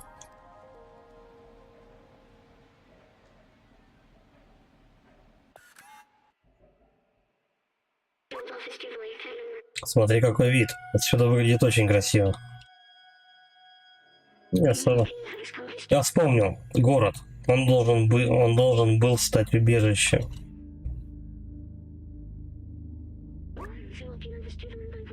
Те огни похожи на звезды, но это всего лишь фонари на герметичной крыше, закрывающей город. Люди построили эту оболочку, чтобы защитить себя от аутсайда. Но это им дорого обошлось. Отсюда выхода нет. Аутсайд был ужасным местом, совершенно бесплодным, непригодным для жизни и опасным. Но если ты пришел оттуда, значит там снова безопасно. Я обещал не просто пойти в аутсайд, я обещал открыть город. Я до сих пор не понимаю, почему одни воспоминания возвращаются ко мне, а другие нет. Но теперь я уверен, что это мое предназначение. Я должен открыть город. Давай вернемся и найдем Момо. Теперь когда мы подключили прием-передатчик, можно надеяться на помощь. Хорошо. Пока вот все задания крутятся на таком пятаке, буквально 3 дома. 3, ну может быть 4 дома. Все-таки я думаю, вот этот дроид, который с нами летает, я думаю, это интеллект ученого. Потому что такие уже... Еще бы часть 2. Потому что такой сюжет уже встречался. Я не думаю, что это будет прям что-то вау эффект, но очень надеюсь на это. Причем мы уже сразу у Момо, да, находимся? Он ушел куда-то. Смотри, записка. Маленький аутсайдер, если ты это читаешь, значит ты еще жив. Отлично. Я отнес кое-какое оборудование в бар, чтобы воспользоваться их антенной. Давай встретимся там. Я заблокировал окно, но код, чтобы его открыть, очень простой. Это... Понятно. Будь внимателен, код чувствителен к регистру. Увидимся в баре, Момо. Должно быть это код от окна возле входа. Вперед. Так, а мне должен этот код что? Расшифровать робот? Что там? 8801. Вот замок для окна. А код? Мне кажется, это была буква H. Ошибка. Неправильный ключ. Ой, прости. Ладно, попробуем еще раз. А потом было О или 0. Сейчас посмотрим. Успешно. Работало. Момо ждет нас в баре. Что только что произошло, я не понимаю. Он пытался какой-то код ввести. Я думал, что надо где-то его здесь найти. Он, видимо, там дроид в своей жизни живет. Город имеет цилиндрическую форму диаметром около 450 метров. Все? А что так маленький такой город? Над нами есть еще один уровень. У города как будто есть потолок. Если верить моим книгам, за ним скрывается большое голубое небо.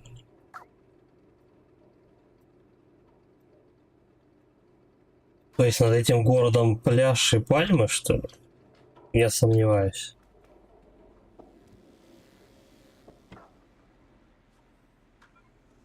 Ну, как бы звезды вроде видны, но...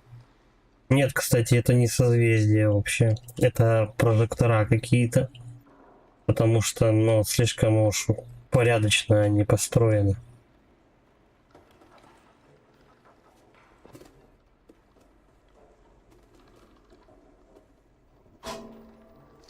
А где бар тогда у них?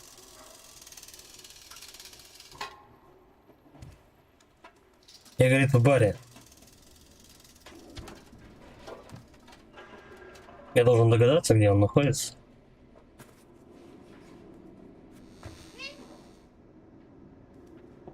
Здорово, мужик, ты кто такой? Познакомиться. О, это ты, привет. Выглядишь странным и маленьким. Но что-то в тебе есть. Я очень хочу тебя погладить, но зачем? Я очень хочу тебя погладить, но не буду, потому что не понимаю зачем. Хорошо. Я прям всем буду пихать, короче, этот код от сейфа. Ну, не знаю, просто это единственное пока что, что меня чем заинтересовало. Ноты. И все, у меня больше ничего нет. Ладно, этот мужик не хочет читать.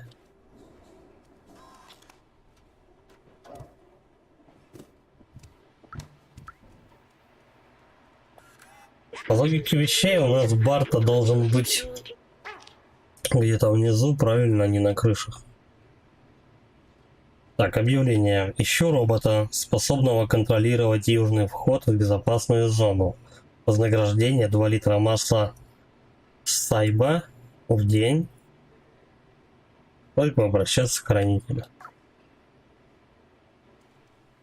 Такие вот у них объявления. Здорово.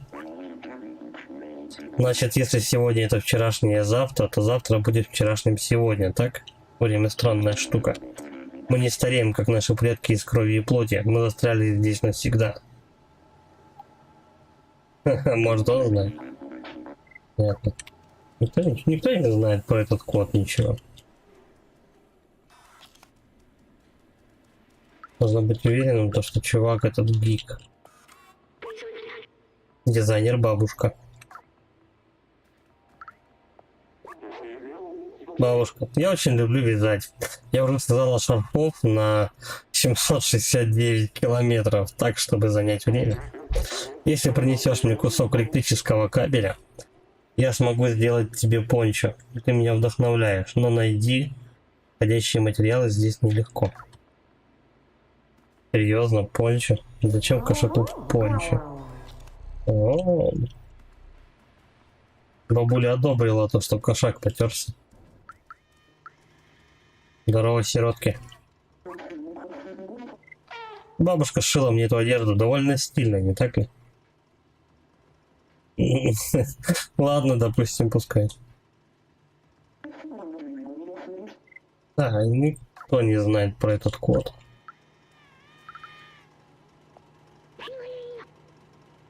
Программист Эллиот. Кстати, вот, возможно, он гик какой-то. Стучите в дверь и ждите, пока вам откроют.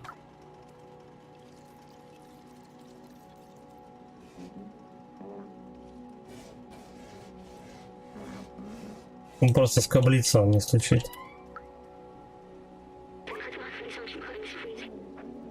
Так, вот, кстати, у них есть указатели. Меняльщик, прачечная, дизайнер бабушка, программист Эллиот.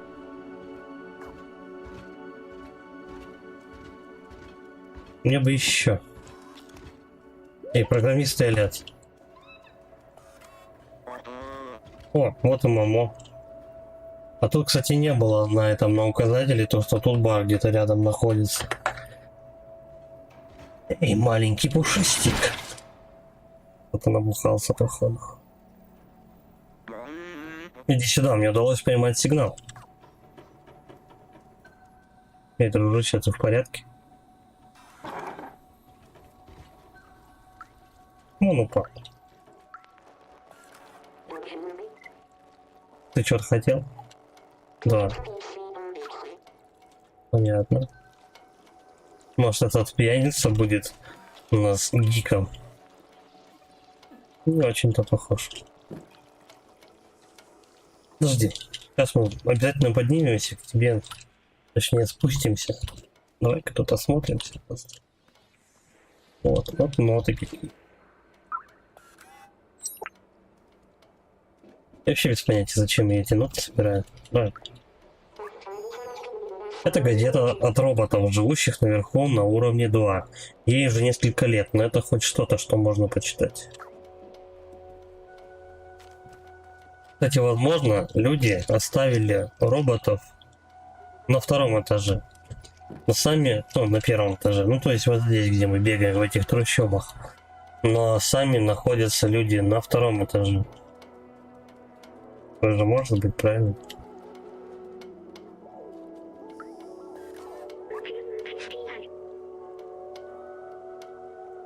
Джейкоб, лучший работник месяца. Ну давай. Сейчас на перекур пойдем. Давай посмотрим, смогу ли я заставить эту штуку работать.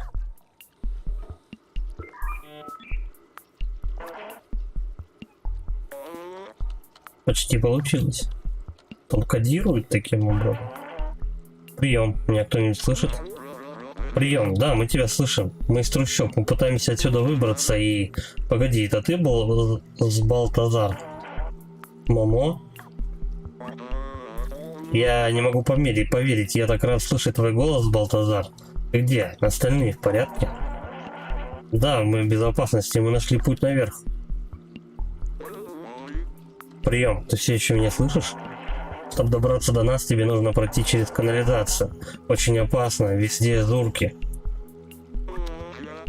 Канализация. Ну как? Прием. Черт, сигнал пропал.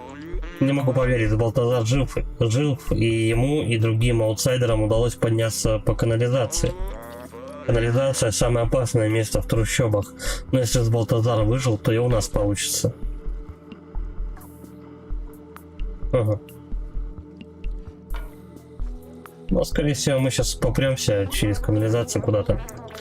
Вам что? Вам ни за что в жизни не пробраться через канализацию. Там все кишит зурками, они быстро с вами расправятся. Особенно с тобой, малыш. Многие уже пытались в прошлом, ничем хорошим это не закончилось. В любом случае, я тебя предупредил, твои дела меня не касаются.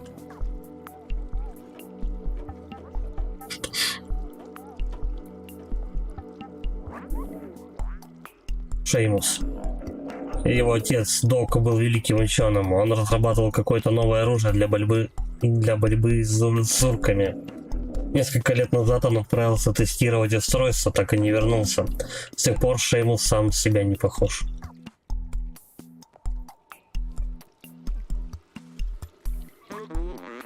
Шеймус? Не слушай его. Он просто напуган, как и я раньше. Если Док создал оружие, это наш пропуск к аутсайдерам. В своей записной книжке Док несколько раз упоминал секретную лабораторию. Должно быть, именно там он над этим работал. В квартире Шеймуса может быть подсказка. За мной. Это который с книжками, да, по-моему, дядька? Как дядька? Да, раз тут роботы ведут себя как люди, то мы будем их... И почем, женщина? Так и будем их называть. Дядька, тетка.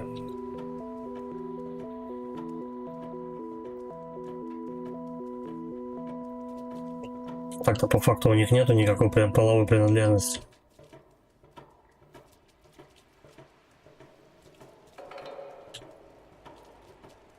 Так, давай, наверное, на паузу, да? Сейчас подойду. Перекур 3 минутки и продолжим.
Продолжаем.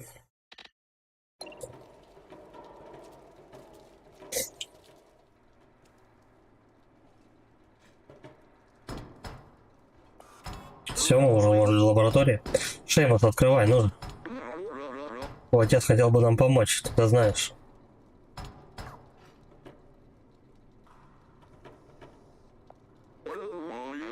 Что ж, этого следовало ожидать. Шеймус очень переживает из-за отца. Он больше и слышать не хочет об аутсайдерах. Мне он не поможет, но вот тебе... Кажется, у меня есть идея.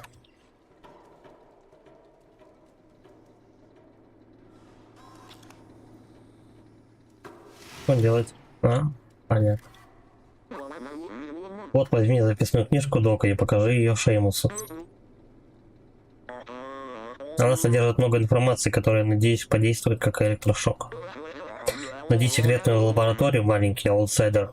Я пойду обратно в бар, чтобы попытаться восстановить связь с остальными.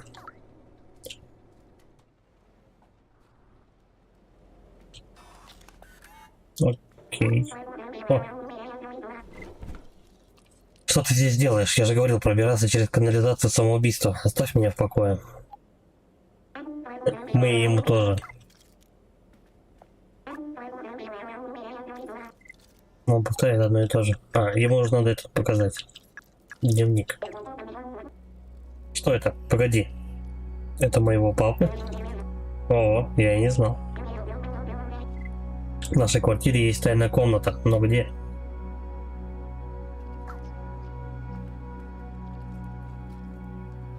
Это в библиотеке там же, что ли?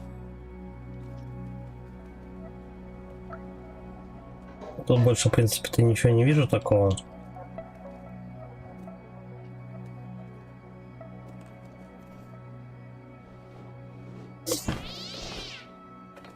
Взялся, сломал. Ладно, думаю, робот не обидится. Время покажет.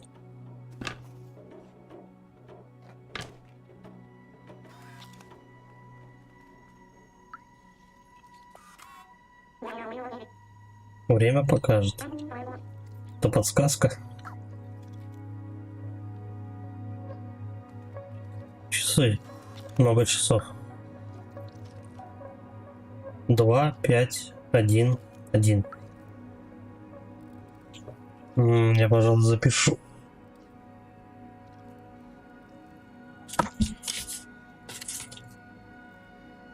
Мне кажется, этот код может пригодиться. Потом 2, 5, 1, 1.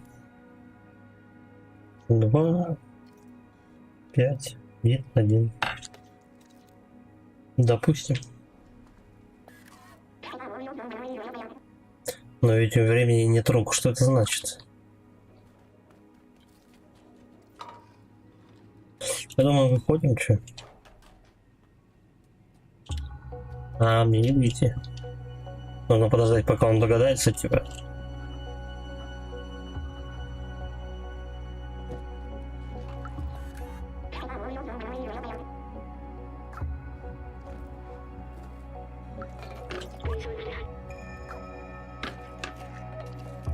Может, ему прямо на часы указать? Не знаю. Здорово, Тайсон. Так вот, я не знаю, что запустил этот строй, посмотрим, что за игра. А так, ничего, все нормально. Как у тебя?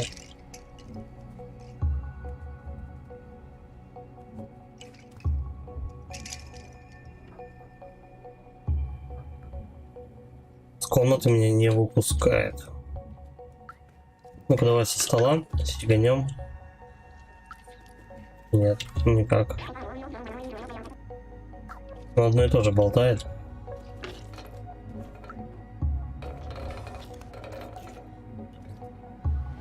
Ладно, пойдем по картинам.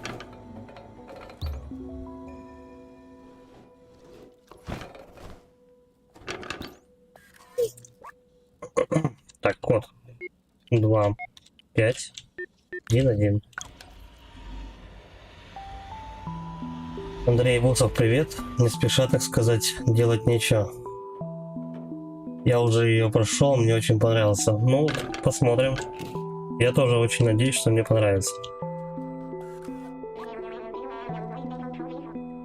Чё тебе, Тайсон, скучно, заняться нечем? Первый раз вижу эту комнату, не могу поверить, что ему удавалось скрывать ее от меня все это время. Схема должна быть для его оружия против зурков. Папа всегда скрывал, над чем он работает. Он сказал, что в теории оружие должно работать, но его нужно испытать в реальных условиях. Он ушел из поселка и так и не вернулся. Ну, музяка такая тут, расслабляющая, атмосферная, короче. Пока никаких сложных головоломок нету. Это у нас зурки, да? Ну реально хэдкрабы. Только более толстенькие. Они раскормились, наверное. Должны были тату убить, но планы поменялись. И что тогда у тебя? Какие планы? Чем заняться решил на сегодня? Так, сенсация. Робот Ньюс. Внимание, контроль над зурками потерян. Теперь они едят металл.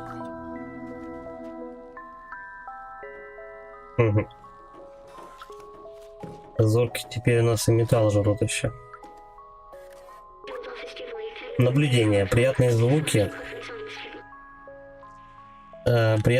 но полное отсутствие дружелюбия. Старые бактерии человеческих времен.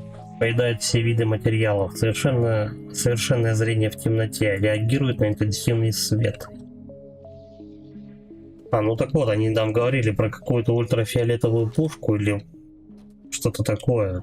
Мы будем типа ослеплять их, да, походу. Нашел здесь что-нибудь интересное? Ну, отчасти. Отчасти-то я нашел. Ты сам, по-моему, больше всего нашел. Пока чуть-чуть пива взял, дальше видно будет. Я понял тебя, если что, звоните. Оп. И скинем лапой. О! Взять сломанный трекер.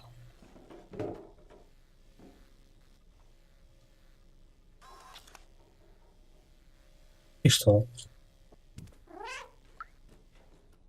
Что с этим трекером делать? Старина, ты как? Вот, показать предмет. Давай ему трекер покажем. Он как, придумает что-нибудь? Погоди, я это раньше уже видел. Это его трекер. Папа всегда использовал трекер, чтобы видеть, где я нахожусь. Может, мы сможем перепрограммировать трекер, чтобы понять, куда он ушел. Не могу поверить, что папа все еще может быть жив. Я так скучал по нему. Тебе нужно оружие против зурков, верно? Мой папа точно взял его с собой. Нужно только починить трекер, чтобы найти его. Кто-нибудь в трущобах тебе поможет. Иди за мной, я тебе дверь открою.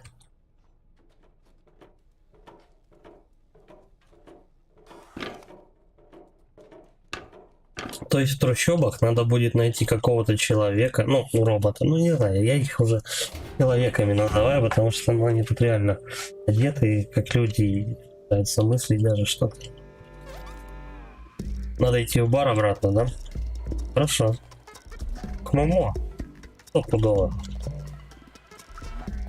Он же сказал, типа, ты с ним сначала поговори, а потом, говорит, вернись ко мне. Я пока попробую настроить передатчик. Объявление. Ищу ноты для игры на гитаре, чтобы поднять настроение. Если найдете, принесите мне. Я живу рядом с лифтом. Маруск. Ну слушай, это гитарист, у которого гитара была из канистры сделана. Походу он. Здорово, дружище. Этим ребятам лучше перестать ронять ведро с краской, иначе косма развалится. Разозлиться. Космо разозлится. Я думаю, что ж такое, блядь, косма такое. Так, в бар. В бар мы шли, блин, я уже забыл, по-моему, вот так как-то. Да, он спускался вниз. И сюда. Причем бар-то такой неприметный тут.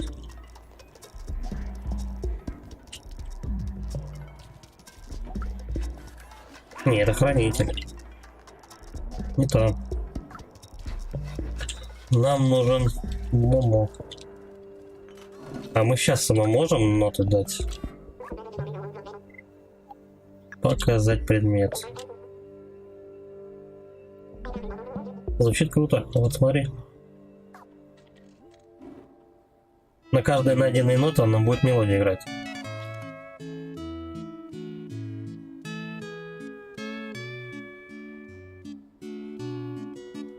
Я понял. Так. Нам нужен бар. Я уже так далеко от этого ушел, он все играет. Вот, где у нас как раз этот... Прости господи, стоит, вот туда надо идти. Точно, вот тут и бар. Этот шарф мне связала бабушка. Смотри, какой он красивый, она так хорошо вяжет. Эдди. А, так это мужчина. Хорошо. О. Давай. Да, не туда. О. Момо. Не получается восстановить связь. Нашел что-нибудь интересное у Шеймоса? Передатчик. Интересное устройство, но поломанное. Может быть, кто-нибудь в поселке тебе его может починить? Спрашивал в баре. У кого? Ну, явно же не бармен. Я думаю, вот этот мужик сможет его починить, который так вальяжно сидит. Давай сначала наверху глянем, может быть, кто-то там есть интересный. Вот, ты, допустим. Карл. Карл, почини мне передатчик, Карл. Поговорить с барменом. А почему бармен-то должен чинить? Он же просто бармен. Ну ладно, хорошо, давай.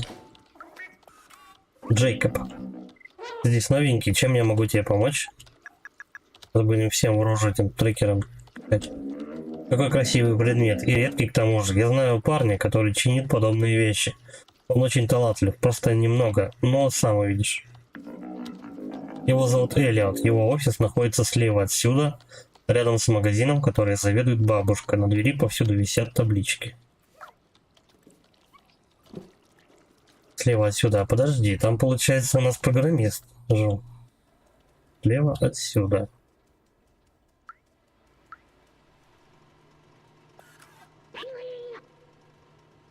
Программист Эллиот. Стучите в дверь и ждите, пока вам откроют. Да как постучать-то? Я могу только скрестить лапы.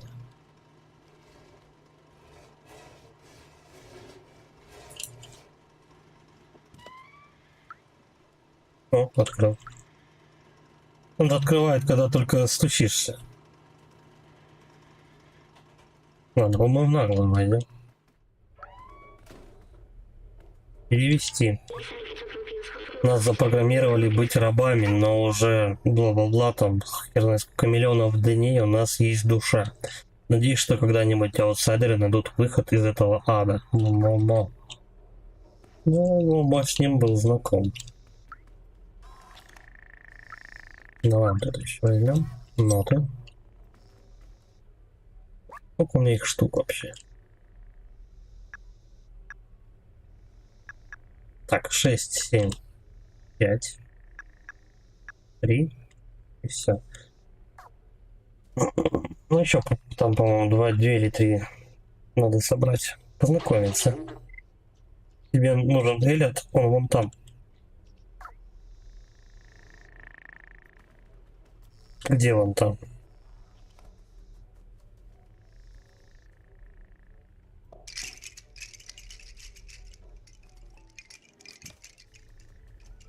А, еще выше.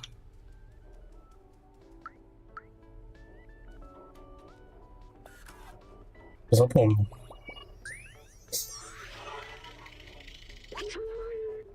Это дерево — настоящее чудо науки. Удивительно, человеческая изобретательность нашла способ создать растения, которые процветают без солнечного света. Органической жизни нужны деревья для очистки воздуха в городе. Роботам это не нужно, но они все равно за ними ухаживают. Это именно то, чего хотели бы люди.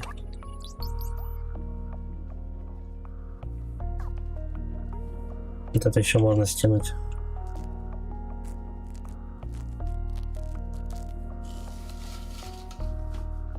Туда мы выйдем потом.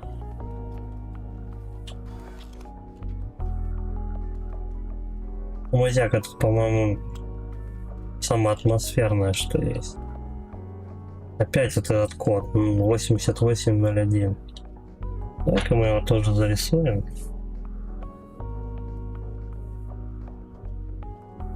Такой лаунж играет. Расслабляющий. А серьезно, в эту игру надо как-то вот в наушниках играть, чтобы прям музяка была со всех сторон. Да, чем могу помочь? О, отличный трекер. Я знаю эту модель. Это Toshiba BR2000. С помощью этого маленького гаджета можно отследить любого. Можно? Я знаю, как его починить, но когда я так дрожу, я даже клавиатурой пользоваться не могу. Не знаю, заболел ли я или что-то еще, но я чувствую себя неважно. Я не могу работать, когда так дрожу. Думаю, мне нужно одеяло, чтобы мог починить трекер. Одеяло только у бабули. У нас бабуля вяжет одеялом. А ей нужен, получается, типа электрода что-то.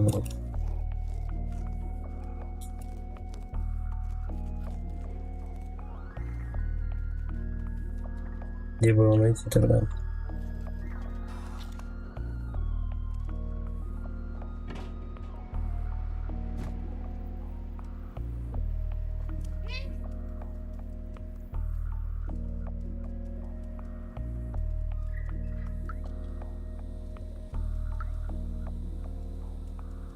Ну-ка давай, может быть, у нас старейшина в курсе, где бабулькин может взять что-нибудь нужно. Ну да, мне что-нибудь нужно. Давай тогда еще раз к бабке подойдем. Вспомни, где она вообще находится.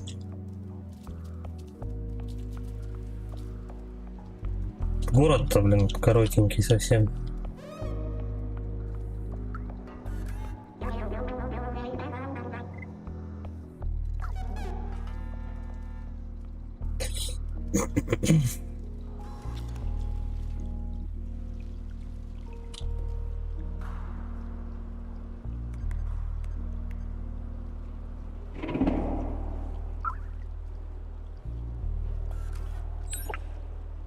А зачем мне энергетический напиток, как кошаку? Да кошачий энергетический напиток, что ли? Кошачий транквилизатор какой-то. Он перестал бежать, почему? Нет, это самый вход в трущобы. Надо бабульку найти. Вот она. Так. Я очень люблю вязать этот антанж так, чтобы занять время. Смотри, надо сначала подойти к челу, который на рынке, добыть для него гель для стирки. Если принесешь, подожди. Если принесешь кусок электрического кабеля, я смогу сделать тебе пончо. Ты меня вдохновляешь, но найти подходящий материал здесь нелегко.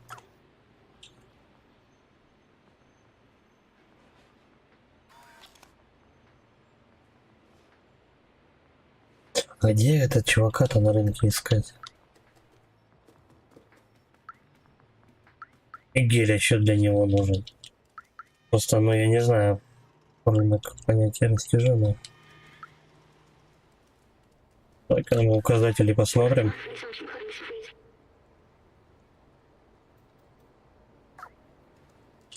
Тут нет указания рынка.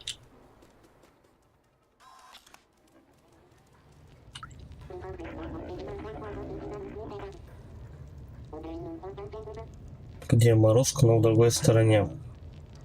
Морозко у нас музыкант. Получается, в противоположную сторону от музыканта, да, идем? Ну, что-то не очень на рынок похоже, но давай. Проверить электрический кабель. Просто так мне его, естественно, никто не даст. Привет, я торговец на рынке. Ты даешь мне что-то, я даю тебе что-то взамен. Все очень просто. Набор электрических кабелей, лучший на рынке. Я обменяю это на моющее средство Super Spirit. Это лучшее, что я могу сделать. Это древняя реликвия, свидетельство таланта наших предков. Это будет стоить 3 банки энергетических напитков, не меньше. Ладно, это, видимо, потом. Рынок.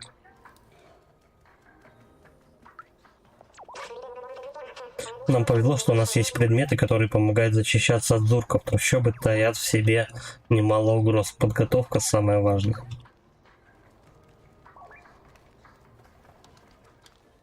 Да, ну где этот гель найти тогда?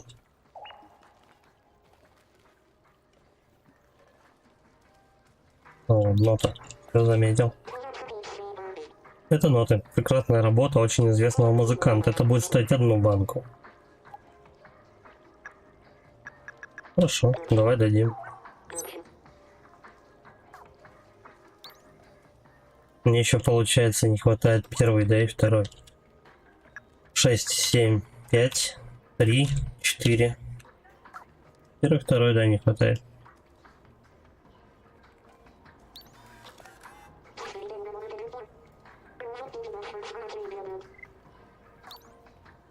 Ну, еще средства.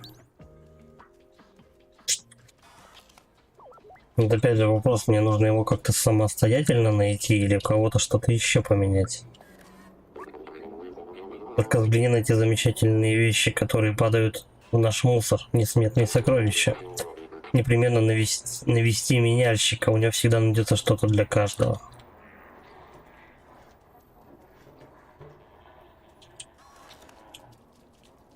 Вообще находится в прачке. Ну, в принципе, логично, но только я не знаю, где прачка.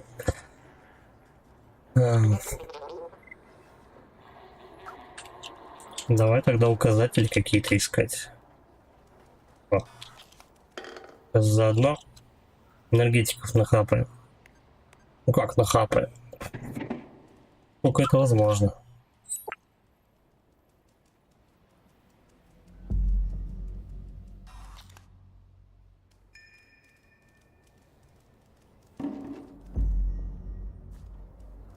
Тут явно прачки нету. Это не похоже на прачку. Вон, супер спирит. Вон она где.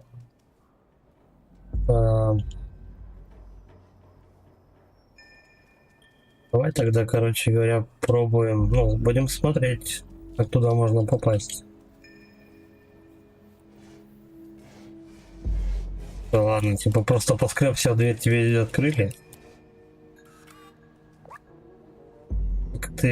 Так это ты один из нарушителей спокойствия, играющий с ведрами на красной и с краской на крыше.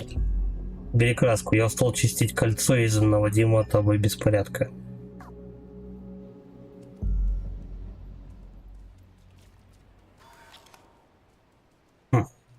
Вопросов почему-то все больше. Мне нужно только на его крыше очистить от краски.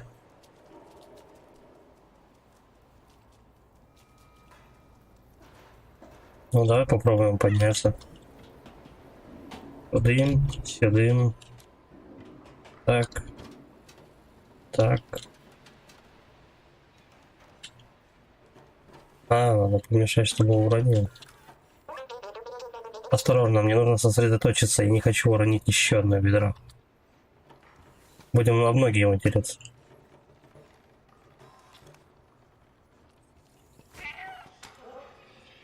Явно надо не в такт, да, наверное, мяукнуть. О. Сейчас этот мужик выйдет, чистить краску. И мы зайдем.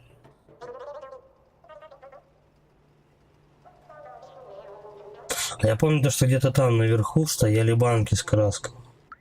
Думал, типа их надо рукой скинуть, лапой. Ой. Кто ты накосячил? Так было нужно, сорян.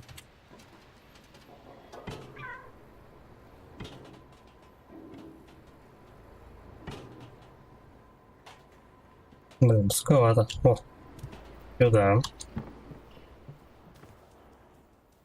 Кстати, в начале игры написано, типа, лучше играть на нее с геймпадом. Не знаю, по-моему, на клавомыши еще удобнее будет. Так, мы ищем. Ищем гель. Все. Я тут осмотрюсь, может быть, какие-нибудь ноты, еще что-то валяется. Конечно, вряд ли, но вдруг. Нет, походу ничего нет такого. По крайней мере, никаких взаимодействий. Так, давай. Я опять чищу крыльцо своего магазина. Хватит играть прямо над моим магазином, неуклюжий ты негодяй. Он злой. Пойдем от него. Та-та-та-там. Так, все, на рынок. Ну, я хоть уже чуть-чуть начинаю ориентироваться, где тут что находится.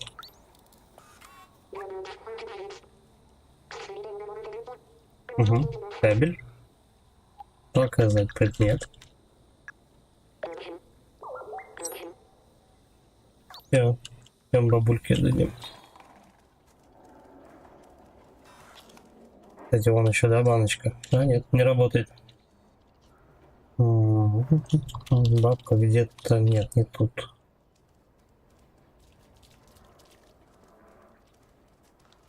Бабулька где-то неподалеку от бара. Вот здесь где-то. И что это за чуваки вообще? С тобой всегда происходят странные вещи, приятель. Я боюсь уходить из поселка, это слишком опасно. Кроме того, только хранитель может открыть эту дверь.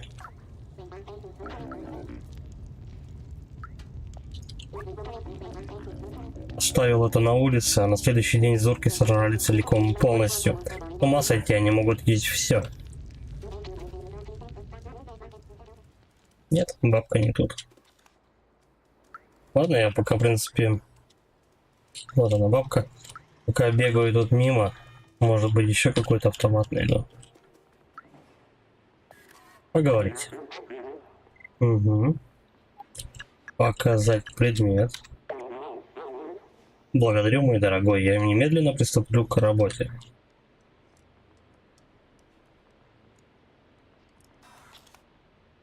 Надо подождать. О, ничего. Хорошо.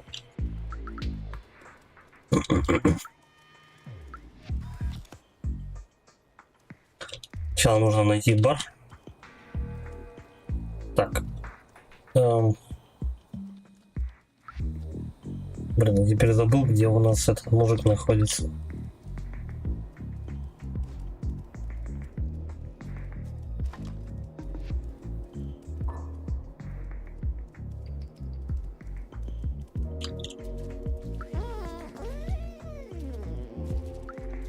Вот он.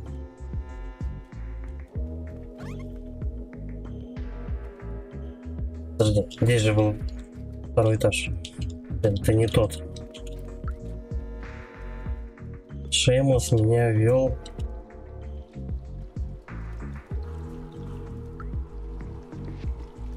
А я тут поднимался, кстати.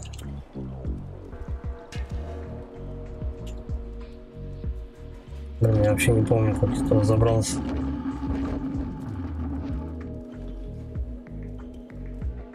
Шумы подозрительные.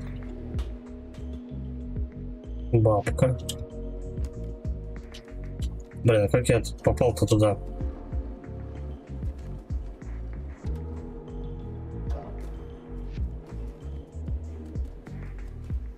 Вообще не в ту сторону.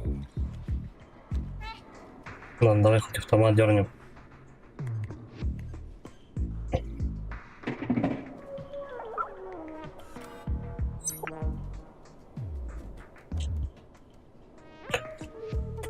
Надо вспомнить, короче, как я вообще туда попал. Где у нас этот чувак живет? Я же из его квартиры выбрался через окно.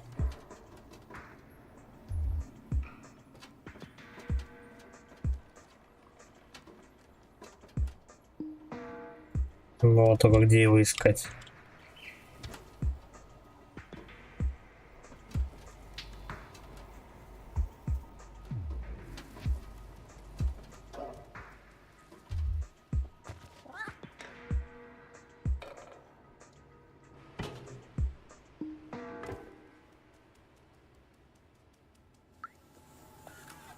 Рози, тебе что-то нужно или было нужно? Может, тебе что-нибудь будет нужно? А, точно, это чувак про время там беспокоится. Блин, а как я туда попал? И откуда я попал туда?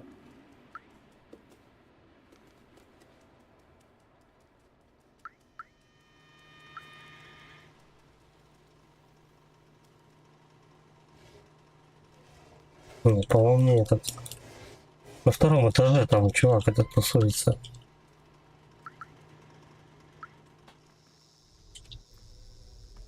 Вроде тут. Да.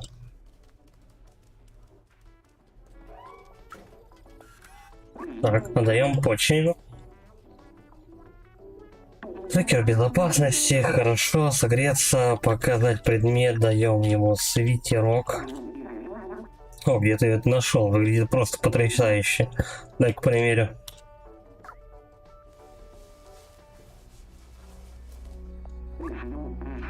Смотри, дрожь прошла. Я снова могу работать. Спасибо, теперь я точно могу починить твой трекер. Дай-ка взглянуть. Просто нужно обновить и еще кое-что. Вуаля. Ну вот, малыш, надеюсь, ты найдешь того, кого ищешь. Удачи. Может, он знает. Хочешь, я прочитаю этот двоичный код? Секунду. Мне нужно откалибровать мои линзы. Готово. Означает бардуфер. Странно. Что означает встречу? Что назначает встречу с помощью двоичного кода?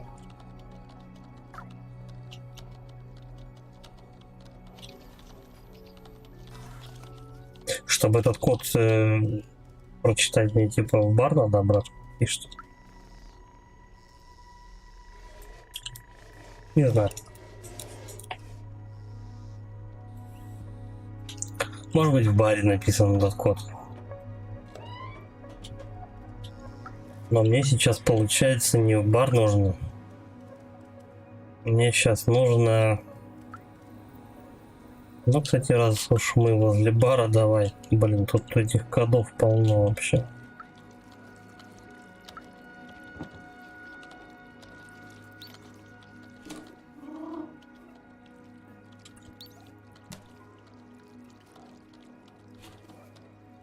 Бар-то этот вот, только...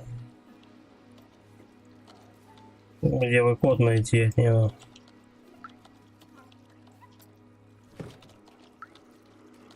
И вообще, зачем мне его искать?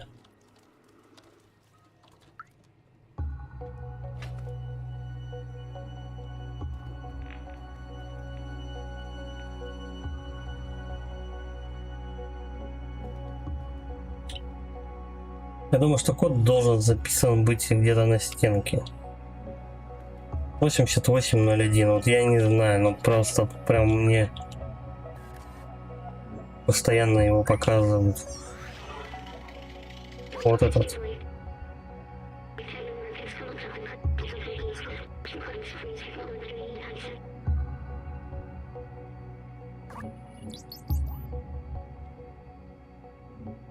Давай просто для прикола попробуем. Попробуем, короче говоря, ввести этот код 8801.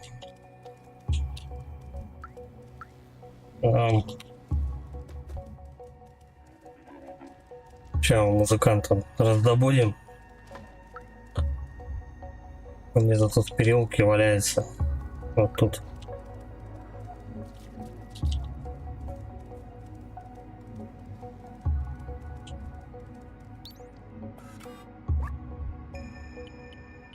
Так, 88. А наряда нет. А 0 не существует тут. Понятно. Что ж. Будем тогда искать.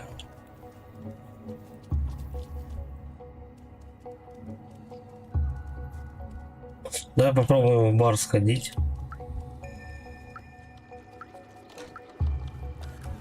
Момо побазарим. Не получается восстановить связь. Нашел что-нибудь интересное? У Шеймуса.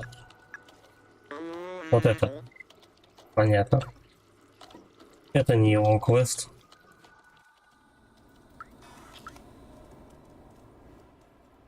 Где же этот чувак-то? Блин, он где-то в открытой двери стоит.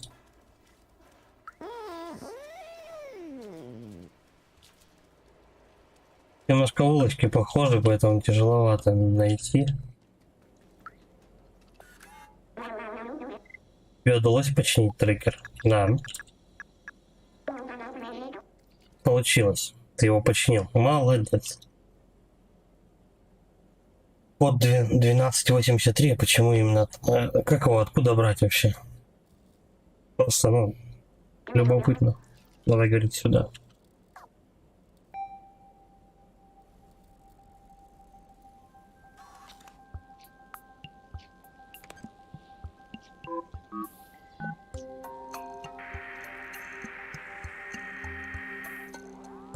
Рация обычная, то тоже мне трекер. По-моему, рация обычная. Есть сигнал. Неужели папа действительно жив? Не могу в это поверить. Будем следовать трекеру, может быть, так мы найдем папу. Сейчас, походу, уже поздно, да, код вводить.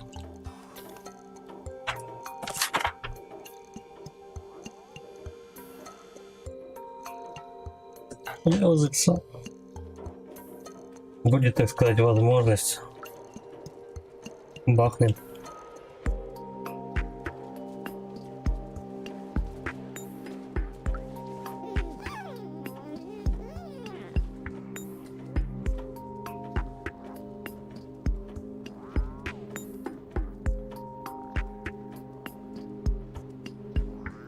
Давай быстренько. Я ж потом, блин, его не найду. Он будет стоять ждать меня вообще?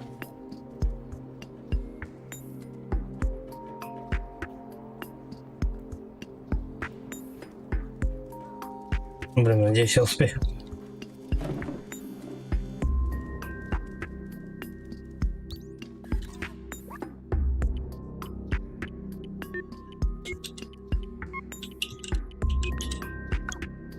Спасибо за код. Что такое вообще? Я не успел рассмотреть, что я там взял. Ну ладно.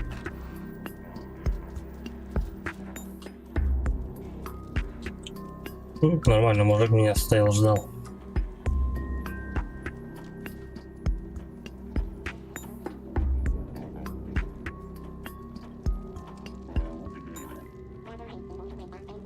Музыка сейчас была немножко похожа на Resident Evil, вторую часть.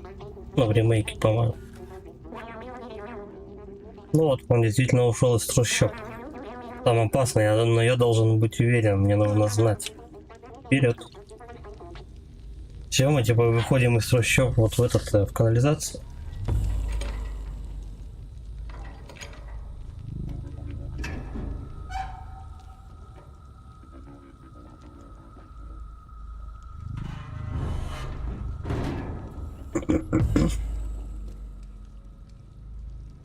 Дверца тяжеленькая.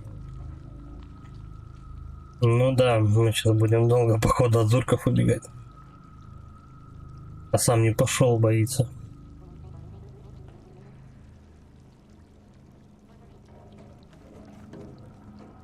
Нет, идет. Смотри-ка.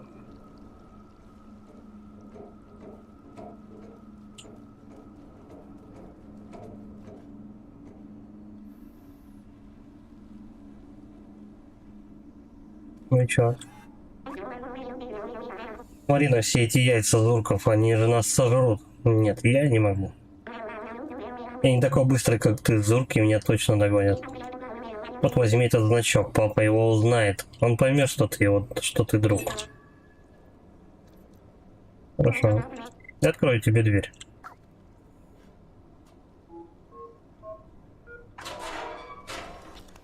Кстати, если зурки жрут металл, то почему они не едят вот эти вот решетки? Не состыковочка.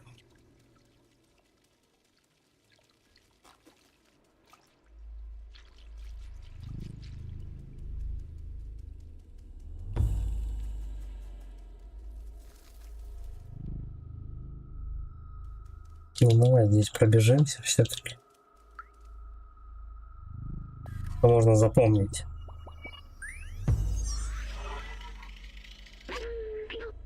Смотри, какая огромная стена. Я помню, это был символ, отделяющий жителей трущоб от жителей Мидтауна. И это и тот факт, что они продолжали бросать сюда свой мусор. Ужасно, может быть, именно поэтому у них ничего не получилось. Чик-чик-чик, какие-то воспоминания восстановились.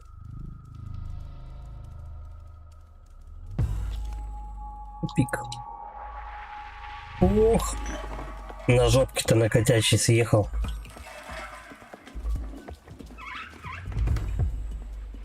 Эх, почему он не спрыгивает?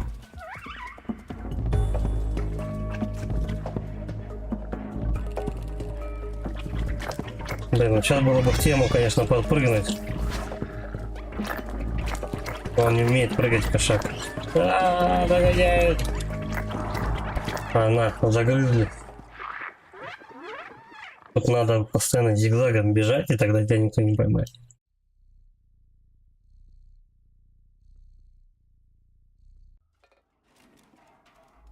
Полетели.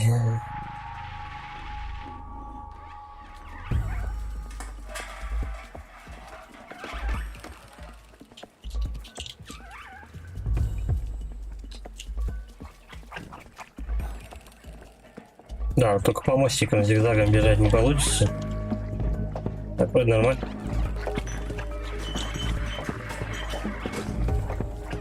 Эх, не туда. Давай, на котейка, на что ты? 5.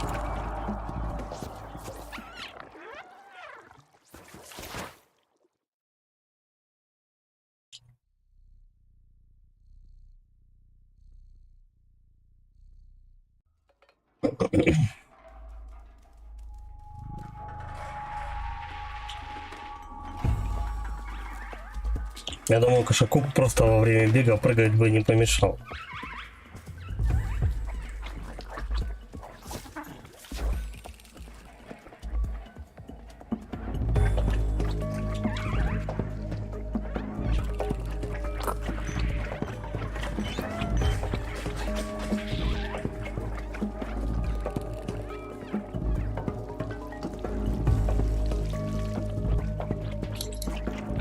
Давай, давай, давай, давай, рыжий.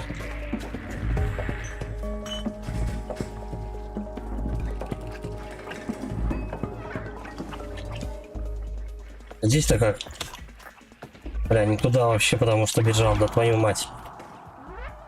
Надо было вон туда проход нырять.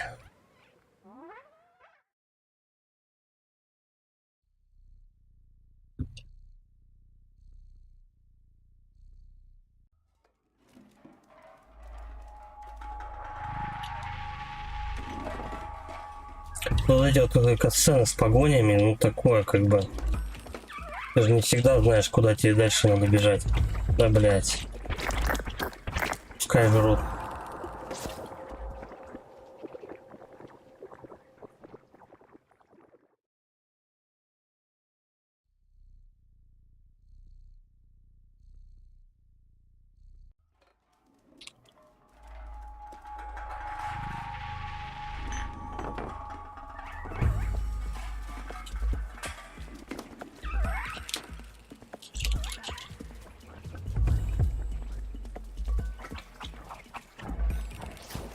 Пошли вы нахер.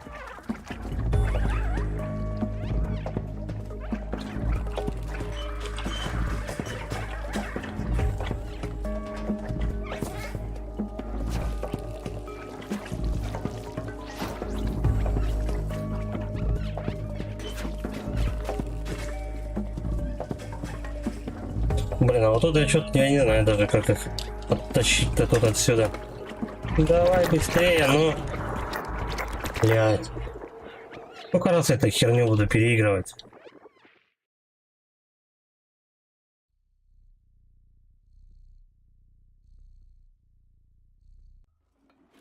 Может там кругаля надо дать?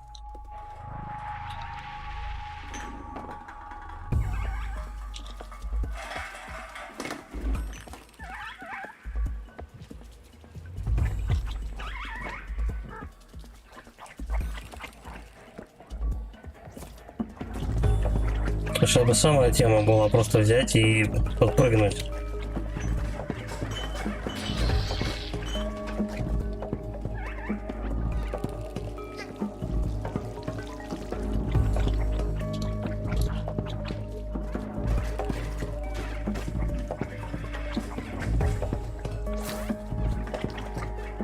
Блин, не знаю, давай попробуем кругаля вот прям топить. О, никто не поймал.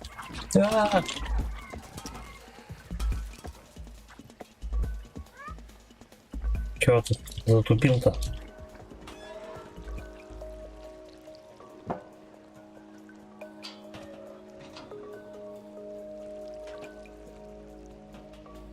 А как мне толкнуться отсюда? Блять.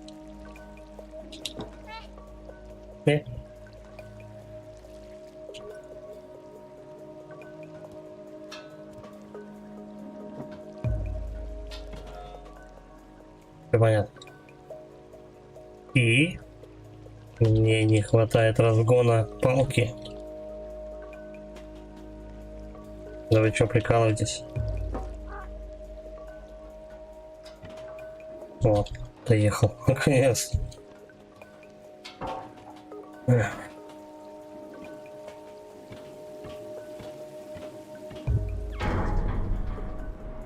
Поехали. Я этой штукой не управляю, да?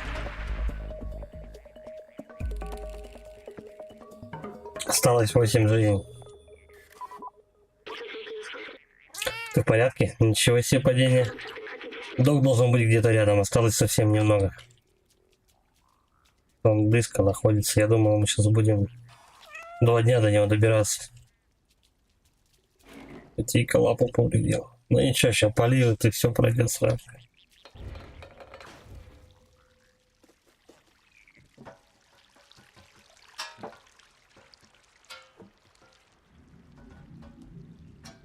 Вот сюда. Да туда не... Тихо, ну куда ж ты?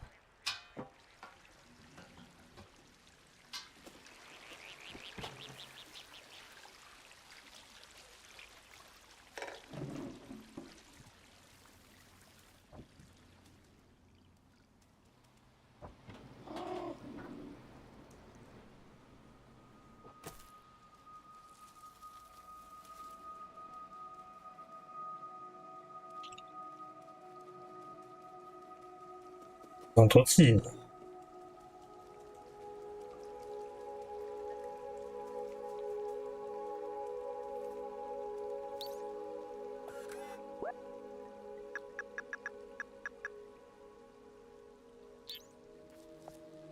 Выбить предмет.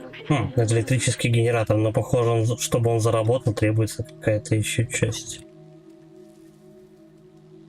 Давай искать.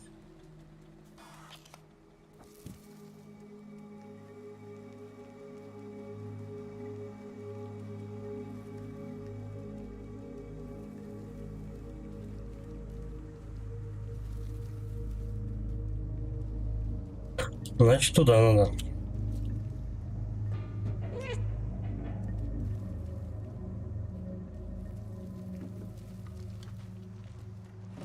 Я надеюсь, сюда жира не набросится.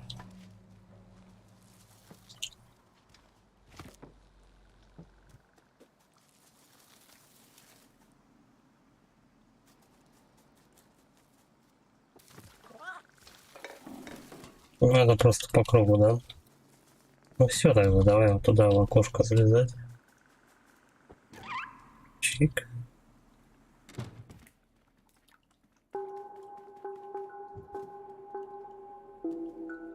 Тут, наверное, должен быть этот доктор.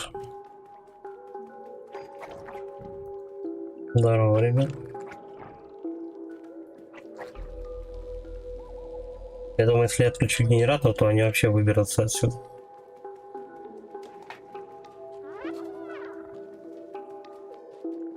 Дрыхнет. Смотри, какой, а. Прямо этот, как он, на Эйнштейна похож. Эй. Погоди, ты не Зург? Кто ты? На тебе мой значок. Откуда он у тебя? Тебя послал мой сын? О, Шеймус, мой умный мальчик. Я здесь один уже целую вечность. Пришел сюда, чтобы протестировать дефлюксор. Но все пошло не по плану. Как я хочу вернуться домой. Я очень скучаю по сыну. Если хочешь, можешь осмотреть дом, но я понятия не имею, как выбраться из этого места.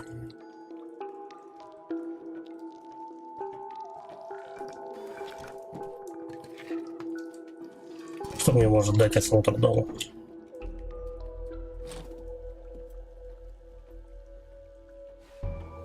О! То, что надо, по-моему.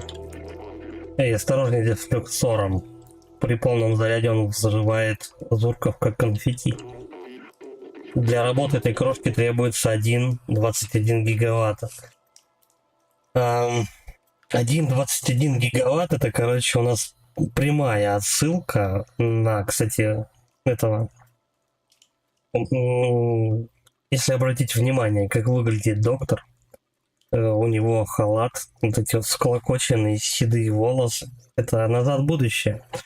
Вся трилогия. Вот там вот, чтобы запустить машину, нужно было для нее 1,21 гигаватт электричества для того, чтобы машина заработала для перемещения во времени. Это вот прямая ссылка, короче, на этот фильм. Единственный источник энергии, способный его создать, это генератор за домом. Проблема в том, что он не запускается, наверное, перегорел предохранитель. А учитывая, что все вокруг кишит зурками, выйти наружу, чтобы его починить, для меня слишком опасно. Я не такой быстрый, как ты. Если доберешься до генератора и заменишь предохранитель, я смогу перезарядить дефлюксор. Иди за мной, я покажу, что делать. Не вопрос. Показывать идешь предохранитель.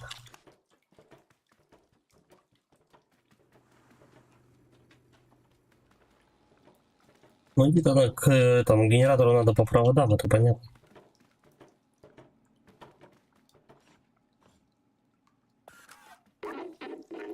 Вот, держи предохранитель, он совершенно новый.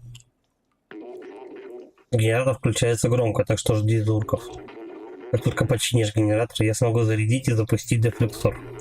Следуй за этим кабелем, замени предохранитель и возвращайся. Удачи. Хорошо.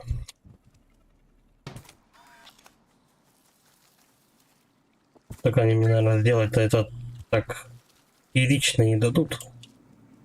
Надо, придется будет убегать от них. Разными путями. Ладно, я посмотрим.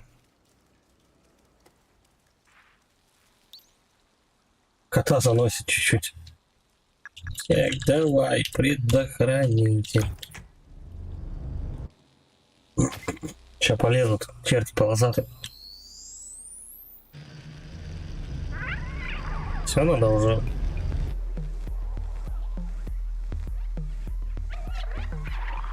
Посыпали.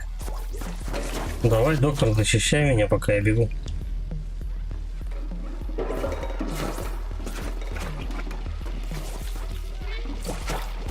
Все. Тут меня доктор уже не видит. Я, блин, зачем я сюда залежал? Все нормально уже. Все. Он даже чуть покороче дорогу выбрал.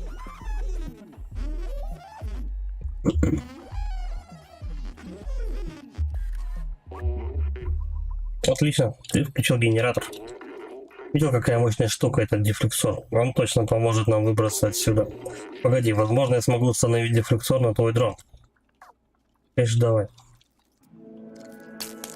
Вместо фонаря у меня будет. Потом же явно зурков побольше будет нападать на тебя.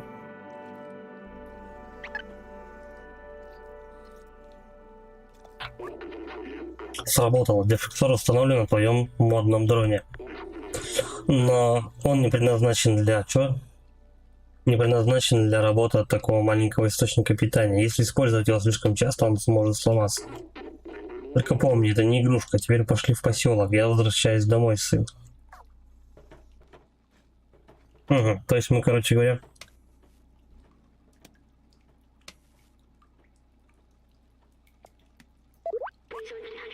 должны помочь доку вернуться в трущобы. Теперь у нас есть дефлюксор. Так он нас сам доведет, да? Ну, пойдем, коль не шутишь.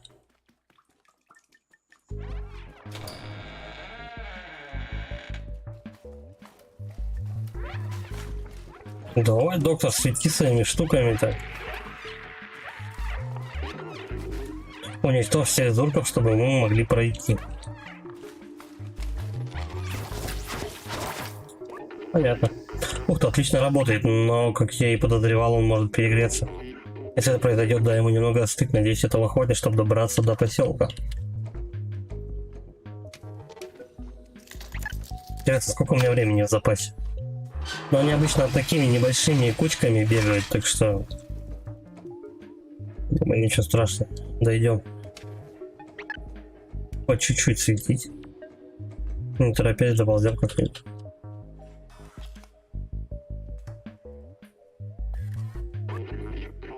Переключатель не работает, похоже, электричество отключено. Ну что ж ты? What's up, dog?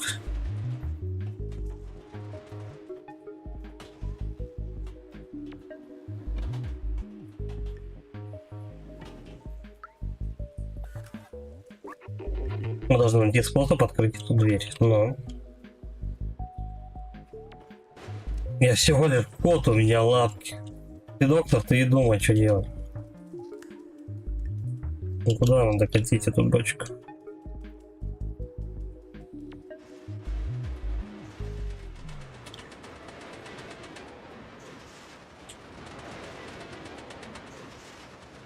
У кота что, блин, интеллекта больше, чем у доктора?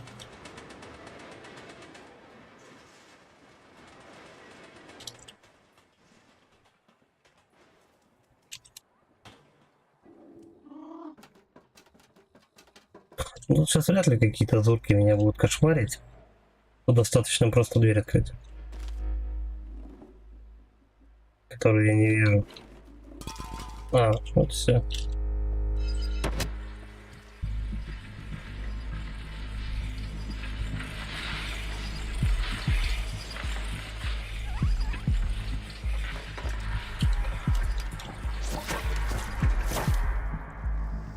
Так, окей. Будем тренироваться. Чик, чик. И чик. Чуть не перегрелся, кстати. А, мне как раз сюда и надо. О, тут доктора уже все атаковали. Что ты, старый, перетрухал? Думал, сейчас сожрут тебя. Если бы не котейка, он бы уже подох. Да, откуда вы беретесь-то, а? Понятно. Я думал, они закончились. Они все лезут и лезут.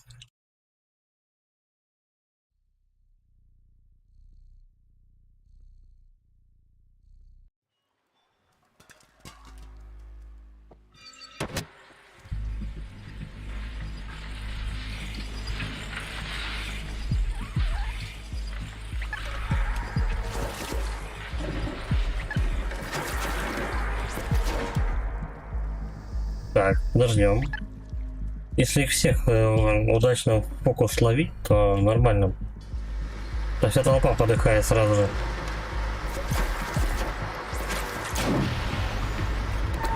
Перегрелочки.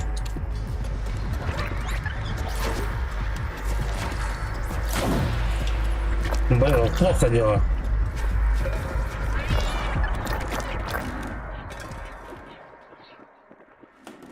Их много на тебя бежит, и у тебя просто перегрев, ты ничего вообще сделать не можешь. Ну, тупо две волны сразу же. Не успеваешь замочить всех.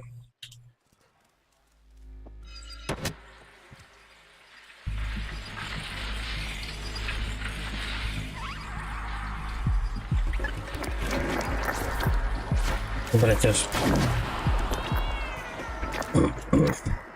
Серьезно?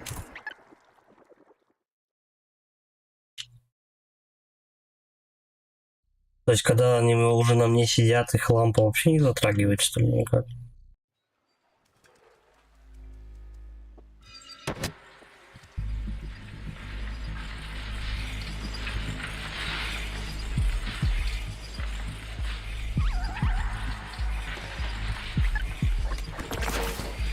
Да, тут еще надо время учитывать.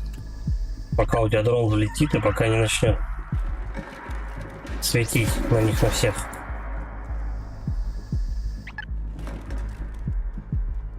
Блин, может подальше стать?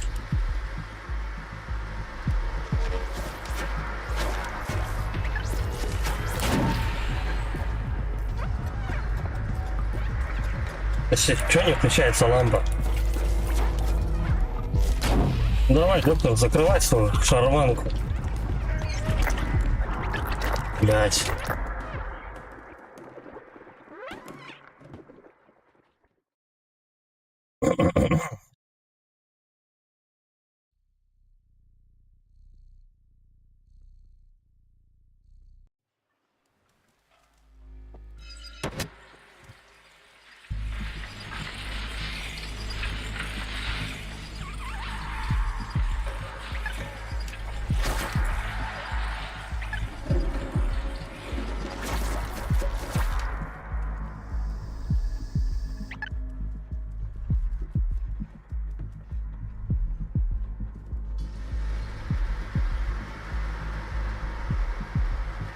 Может, пускай побольше доктора облепят.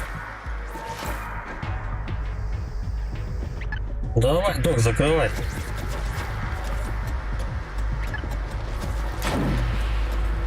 Да, все равно 3-4 проскользило, все, тебе хана.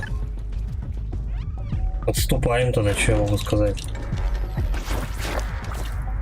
О, ну, наконец-то. 4-го раза. О, пронесло. Пошли домой. Пошли, коль не шутишь.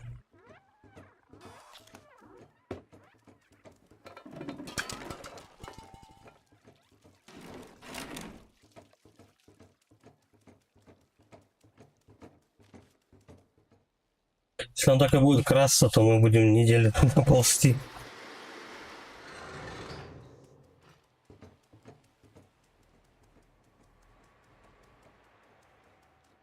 У него по-любому какие-то лазеечки-то есть, он знает, как пройти побыстрее туда.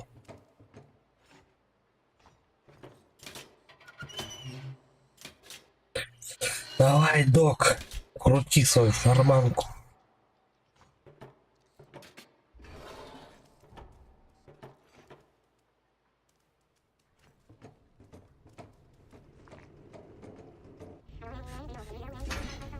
А вот и мы. О, мы добрались назад еще быстрее.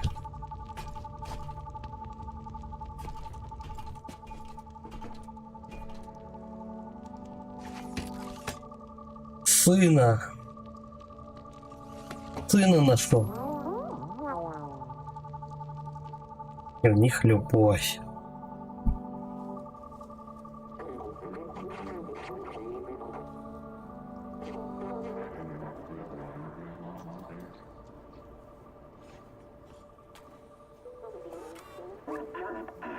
Спасибо, что спас Дока, маленький друг. Приятно видеть, что Сэмюэл больше не одинок.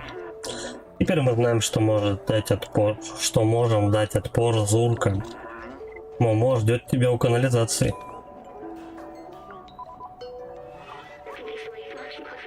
Док и Шеймус выглядят счастливыми. Кажется, мы с тобой сделали хорошее дело. Момо ждет тебя у канализации. А, ну все. Подожди, Момо же по-другому выглядел. Бензо, Момо ждет тебя на своей лодке. Ты можешь отправиться к нему, но сделал ли ты все, что хотел? Потому что я закрою за тобой дверь, не хочу, чтобы зурки проникли внутрь. Да все, что я хотел, то и сделал.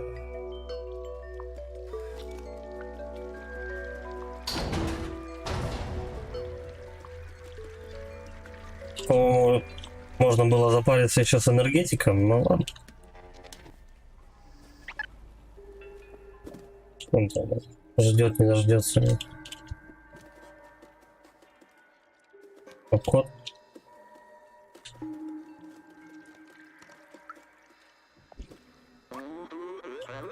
Не могу поверить, Док, ты его нашел и заполучил дефлюксор с Балтазар. Теперь мы сможем отыскать его. Вперед.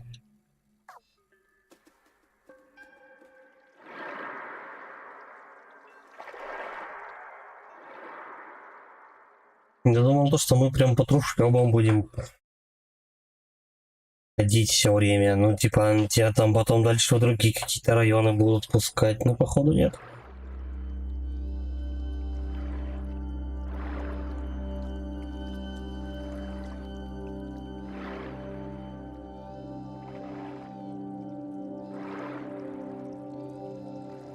Красиво тут у вас.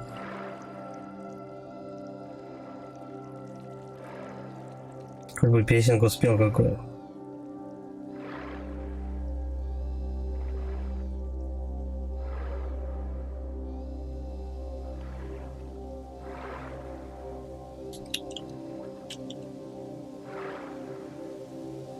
Это да, тут подозрительно. Походу зурки рядом.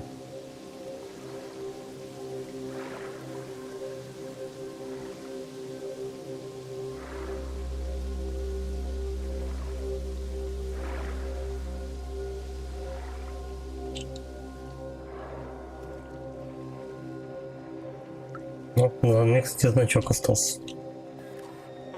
Давай, может, что-нибудь интересно. Какое жуткое место. Согласен. Не вижу способа открыть эти ворота. Может взглянуть с другой стороны.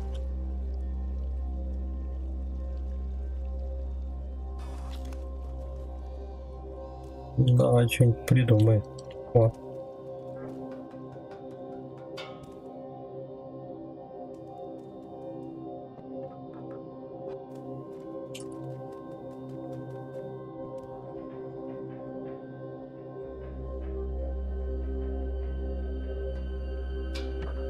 Так.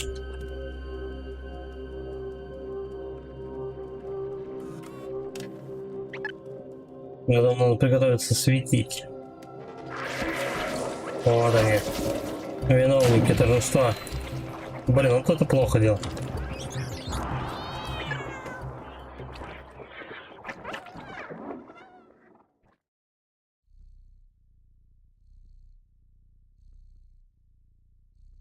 Очень быстро эта штука перегревается. Если ты один в один раз в них не попал, то все, тебе хана.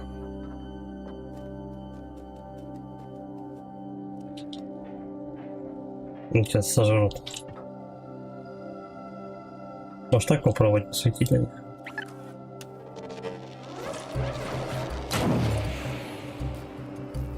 Ну и все. Ну не, нормально.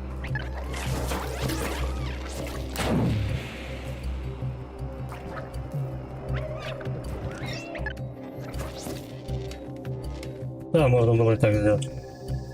Последний. Не добитый. Да, она долго перезаряжается, кстати. Ладно. И так сойдет. Я допрыгнул до этого лодки-то? Нет, мы просто будем провожать взглядом. Так. Тарарарам. Тарарам. Может, еще интересно скажет. Я никогда не отходил так далеко от трущоб. Когда ты со мной, мне даже не страшно. Прикольно тебе.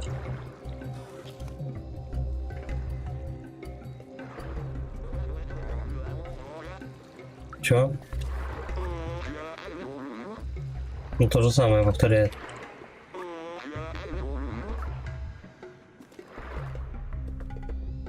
Ладно.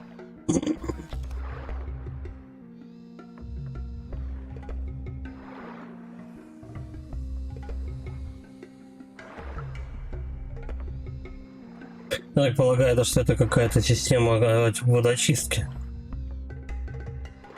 Похоже на водозаборники какие-то.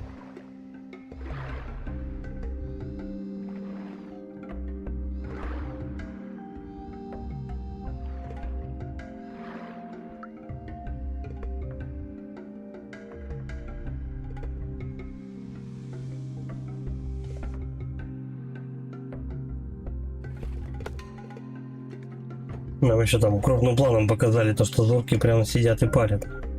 Они ждут момента нападения.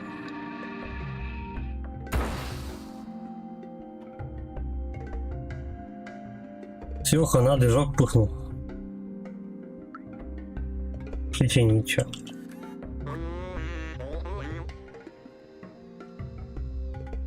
Вся эта старая техника вышла из строя. Дом открыть можно только вручную.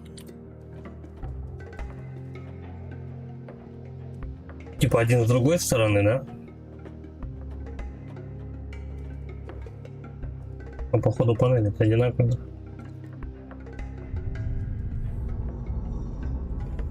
Не, он сам заделает.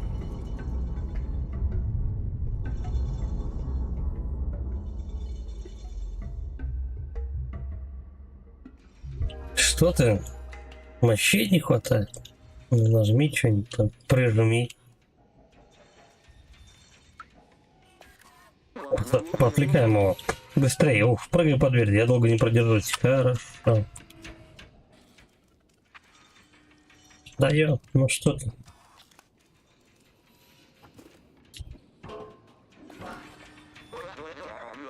Ну, я не могу пойти с тобой, но я не перестану искать выход. С Балтазара и Клементина, когда найдешь их, расскажи им, каким храбрым я был.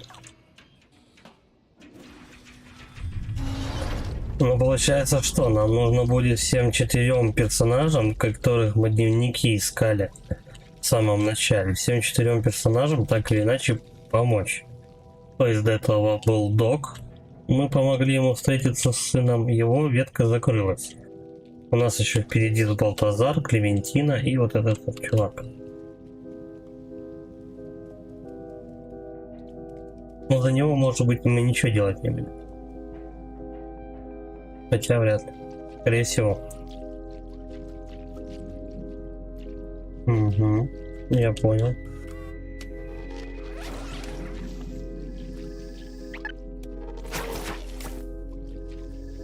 Ну, я немножко привыкаю уже к боевке.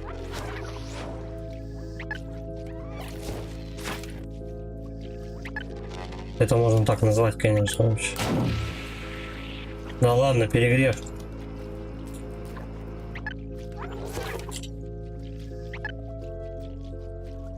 Будем потихонечку продвигаться.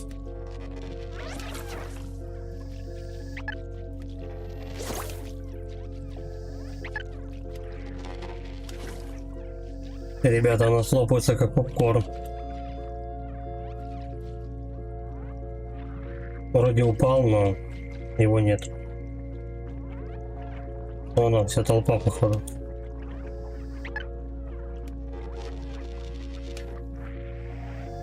Может, они попозже отсюда полезут? Не знаю.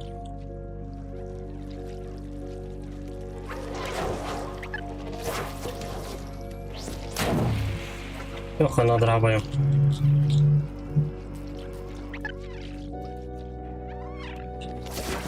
Чик. Ну, нам что было, куда бежать. Так вот они через текстуры прям пробиваются.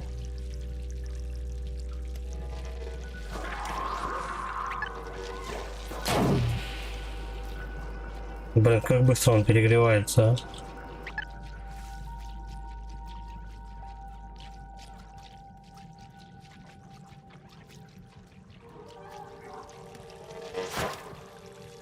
Зачем мы сюда идем вообще?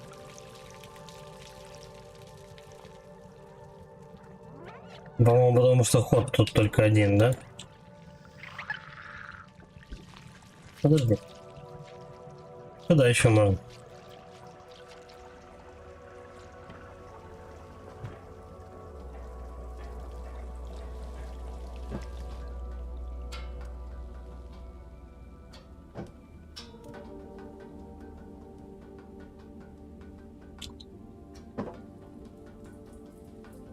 Блин, что там находится? Ладно, мне уже не забраться.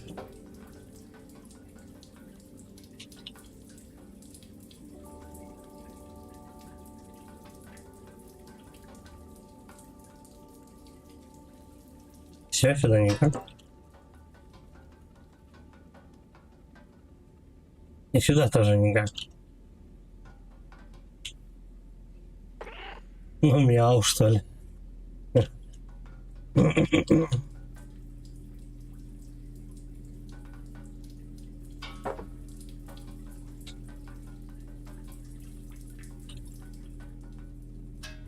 Вот он проход. Ну вот эти яйца прям, я не знаю, но как будто ты в фильме «Чужой». Тут полно лицехватов.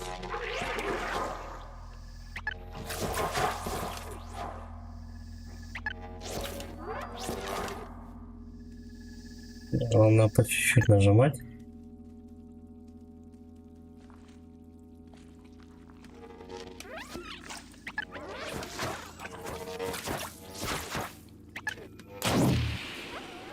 Перегрев.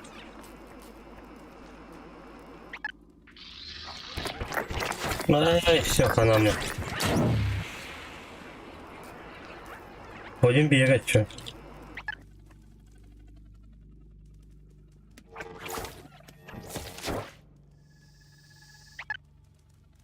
Сейчас никого не осталось. Так, давай посмотрим, может быть где-то тут можно пройти.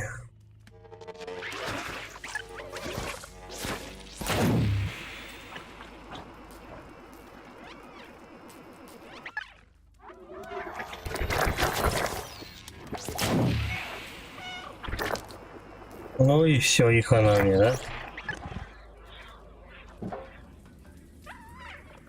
Так, они за мной точно не пойдут вот сюда.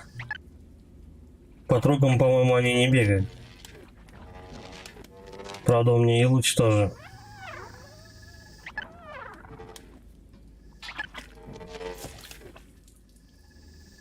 Там один самовыпилился, а второй все-таки куда-то умер.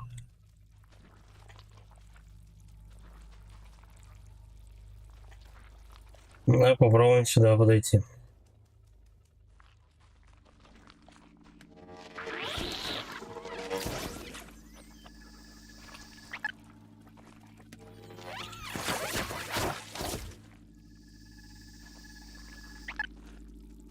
Приходится назад отбегать, тут ничего не поделаешь. Либо ты покойник, либо бежишь назад. Сука, переверял.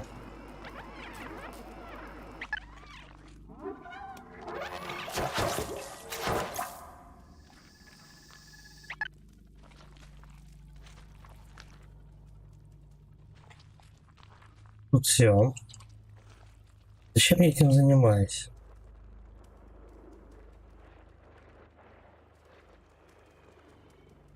Чик вот так вот.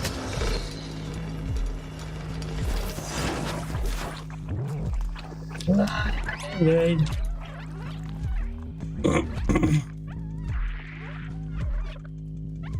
Он как специально бежит медленнее по трубе. Давайте, ребята, вы выпиливаете что? Чик, чик, чик. Все, и через тех можно пробежать, они там ничего тебе не сделают.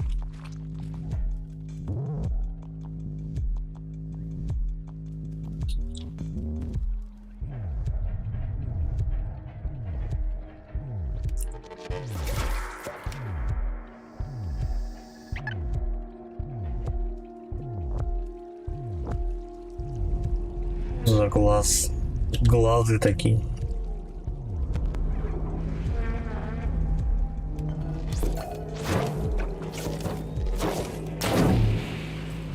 Это не очень, когда с двух сторон бегут.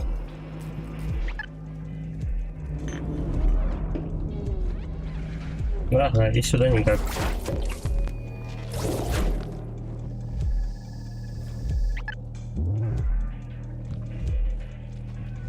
Давай пробежим. Тра-та-там, тра-та-там. Только куда бежать, хрена. Вот нормально.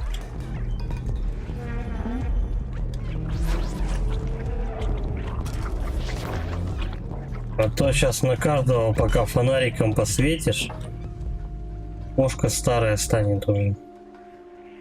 Перестанет мышей ловить. А куда мне? В какую сторону-то? Что-то тут как-то одинаково. Ну, вот вроде какие-то проходы есть.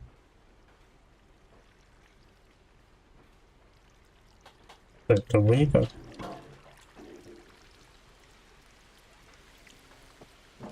Ну, так и туда тоже особо нет. А, вон, можно. Тут.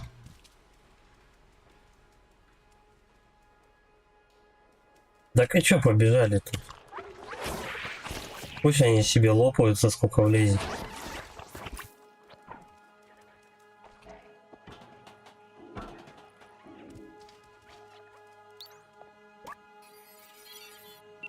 Все. Все на меня стены смотрят.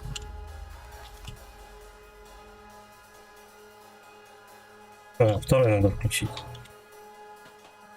Тут никак.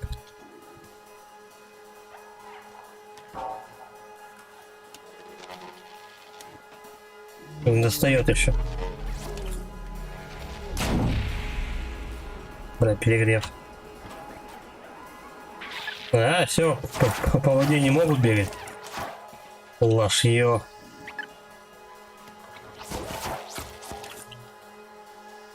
Ой, короче. Полетели на вторую половину.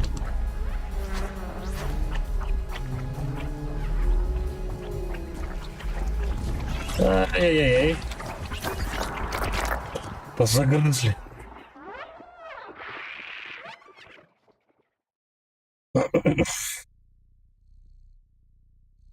По-моему, эти моменты надо побыстрее приходить, просто, ну не знаю, на каждый кокон посветить фонарем, потом постоять, подождать.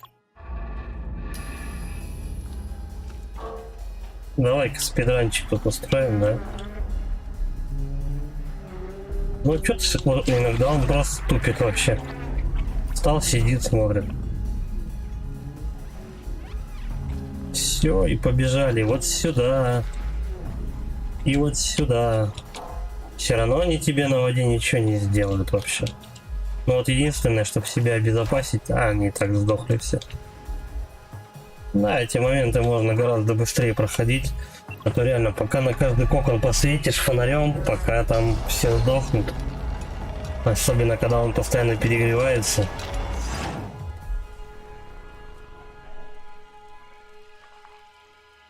Если уж очевидно то, что никак не пройти, тогда светить можно, а так можно и пробежать.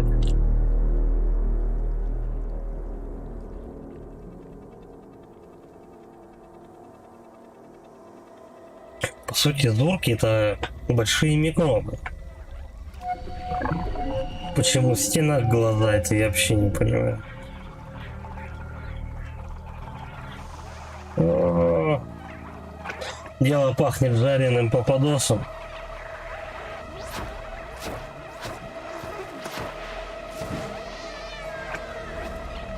А у него главное не перегревается фонарик. Все, поломался. Пикаем.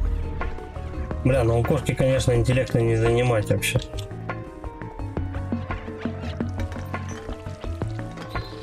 Такой-то мегакот, супер умный. Так, их слишком много.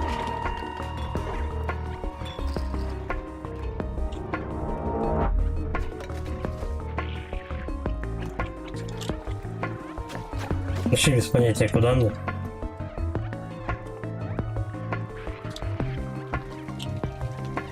Сейчас будем бежать прямо. Пока эти звуки появляются, значит вроде путь верный.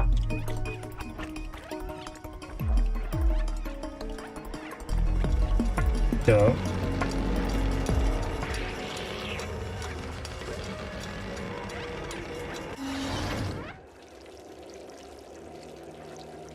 Фонарик жалко. Хороший. Что ты его там? Я жил. Было темно, я был один. Было ощущение, что я снова в сети. Но ты спас меня, спасибо тебе, друг. Расход такого количества энергии был тяжелым испытанием для моего ядра. Теперь для Люксор полностью уничтожен.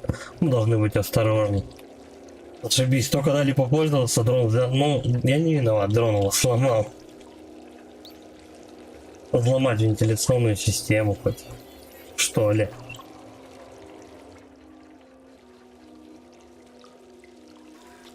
Угу. Идем.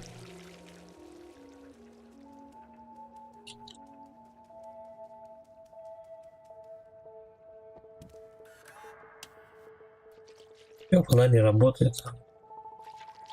Очень печально.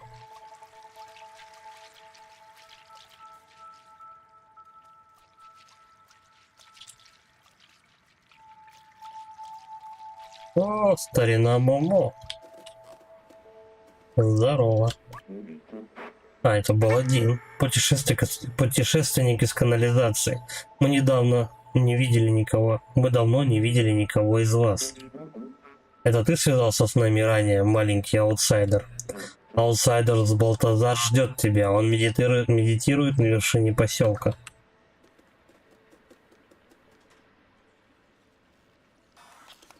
Прикольно у них поселок. Рабовейник. Это как муравейник, человейник, то только рабовейник. Они, получается, на какой-то трубе большой живут. Облепили ее. Это машина. Ученый, который мне помогал, использовал одну из них. Он был болен. Это была его последняя надежда. Он вошел в машину. Но меня с ним не было. Он был один. Что он делал?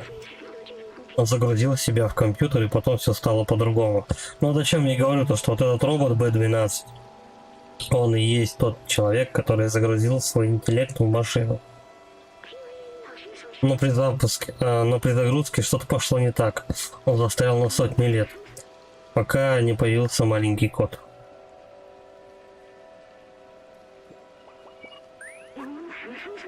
Это был я. Я был тем ученым.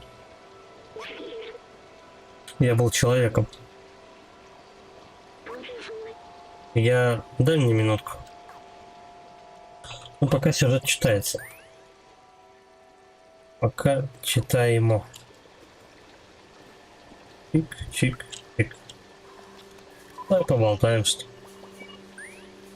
Давно немного не общаются. Прости, я.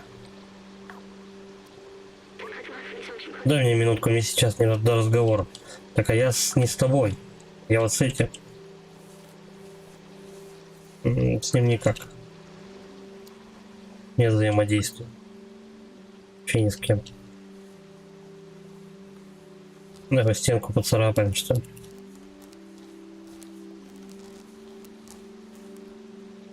Блин, сколько у него когти оставляет, следы вообще, жуть какая. Они как будто из металла. Мы не будем им мешать. Прыгать на домино — это такое себе. Я бы обиделся. Да, тут ни с кем нельзя поболтать, пока, видимо, ты не заберешься на самый верх.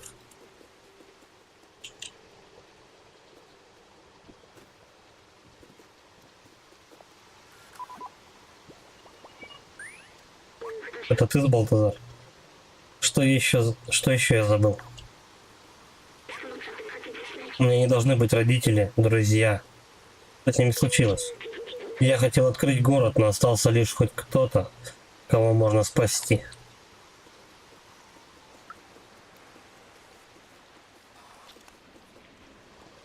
Чей-то он, интересно, волноваться-то начал. Ну, он сейчас потихоньку будет вспоминать, нам рассказывать историю. Так, ну все, отсюда выше. Вот, да, даже стрелочка есть. Чик, чик, чик. Это Балтазар у нас? Прям оракул какой-то, я не знаю. Что это?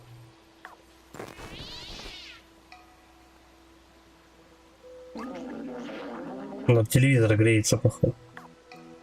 Спит. Наелся и спит. Эй, разве ты не знаешь, что сеанс трансгендерной медитации прерывать нельзя? Трансцендентальной. Гендерной. Трансцендентальной медитации. О, это ты? Ты был с Момо, когда мы получили тот звонок ранее. Рад наконец-то познакомиться с тобой, маленький аутсайдер.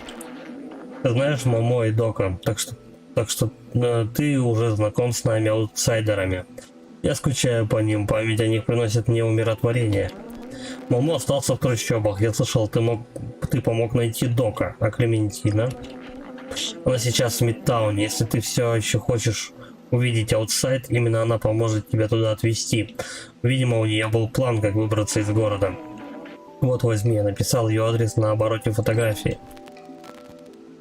Ага.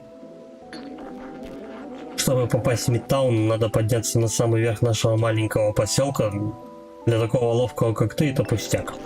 Если у тебя получится добраться до аутсайда, ты станешь первооткрывателем. И я бы пожелал тебе удачи, но она тебе не нужна. Я верю в тебя. Еще выше идем, да? Извини, что отключился раньше. Я человек, возможно, последний в мире. Смотри, что от меня осталось. Я так много всего вспомнил, но как много я забыл. Клементина, вдруг если мы найдем ее, то сможем восстановить мои воспоминания и помочь тебе вернуться домой. Мы можем вернуться вниз и расспросить компаньонов или отправиться дальше в Мидтаун. Да пойдем сразу в Мидтаун, да и все.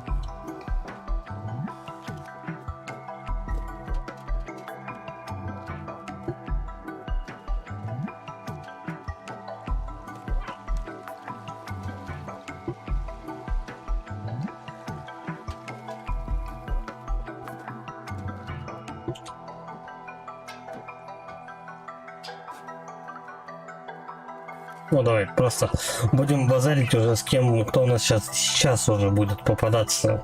Не будем возвращаться назад. Кто попадается, с тем разговариваем. Привет, дружище, как дела? Я знал, что тетя Клементина научила нас выращивать особые растения, которые могут жить без солнечного света. У меня их огромная коллекция. Хочешь взглянуть? Вот только некоторых цветов не хватает. Не хватает желтого растения, красного и фиолетового. Когда-нибудь маленький ловкий достал их для меня.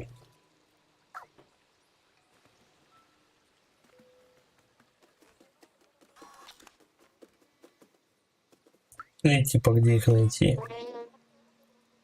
Вот так. Тетя Клементина раньше здесь проводила занятия. Мы узнали, сколько всего интересного.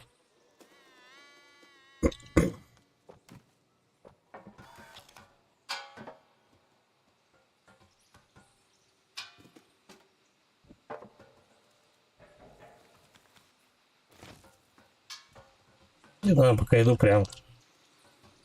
Здесь встретиться, да, отнесу, нет, так нет.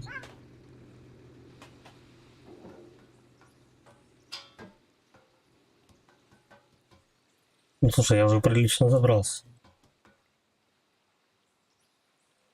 Надо еще выше.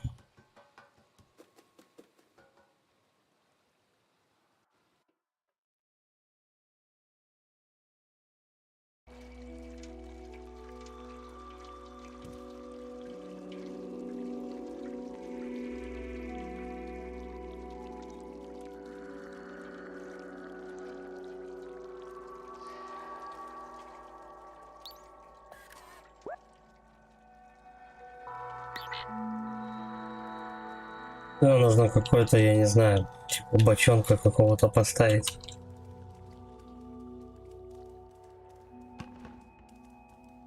Зачем?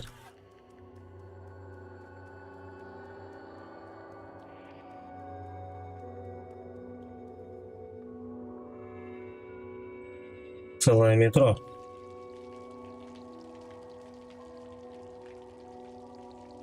Я говорю, то, что, скорее всего, все люди, они на поверхности. Если они вообще живы остались, то они, скорее всего, выше. Смотри, станция метро. Я совершенно забыл о существовании этого вида транспорта. На нем можно было доехать до любой точки города. Люди ездили на нем на работу. Я тоже ездил. Каждое утро попрощавшись с семьей. Я помню, я делал это для них, но их уже нет. Это было так давно. Они хотели увидеть аутсайд, но разве это теперь имеет значение? Что с ними стало? Что стало со всеми? В любом случае, мы уже недалеко от Мидтауна. Давай найдем эту... Да, Клементину. У нас есть ее фотография. Давай покажем ее некоторым из здешних компаньонов. Может быть, они направят нас по правильному пути. Ну, давай. Кому показывать?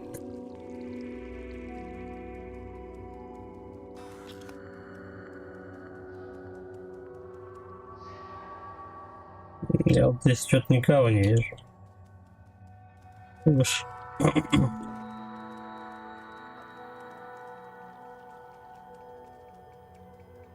Кстати, мы уже выше в метро поднялись. Ну-ка. Ледок.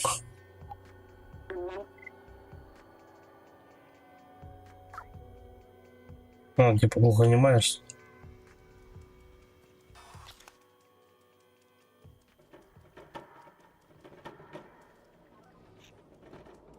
происходит? Преступник.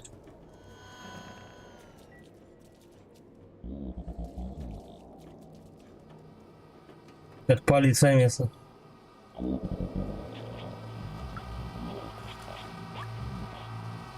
Пожалуйста, представьтесь. Или вы сотрудничаете с нами, или нам придется отвезти вас в тюрьму и перезагрузить. Пожалуйста, оставьте меня в покое. Я не тот, кого ты ищешь. Если тебе нужна Клементина, уверен, что она прячется в резиденции. Знать бы, где эта резиденция. Доступ к нижнему уровню ограничен в связи с угрозой гражданской жизни. Просьба держаться подальше от этого места. Так, ну значит, по идее, здесь уже зорки не бегают. Разыскивается Клементина, нарушитель порядка, аутсайдер, мятежник. Просьба сообщать, если увидите. Баба-то, которая... Мидтаун. Баба-то, которую мы ищем, оказывается, преступница.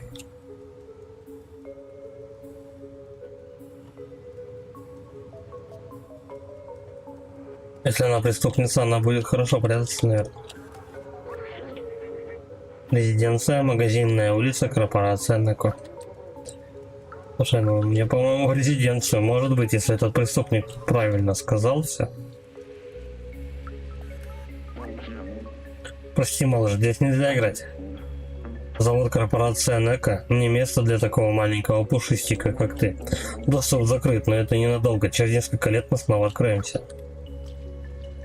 Так, хорошо. Я понял. Это завод у нас.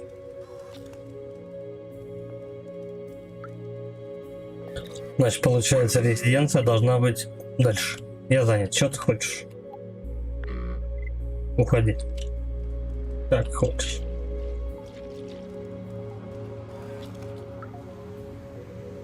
Ушибал. Да, вряд ли.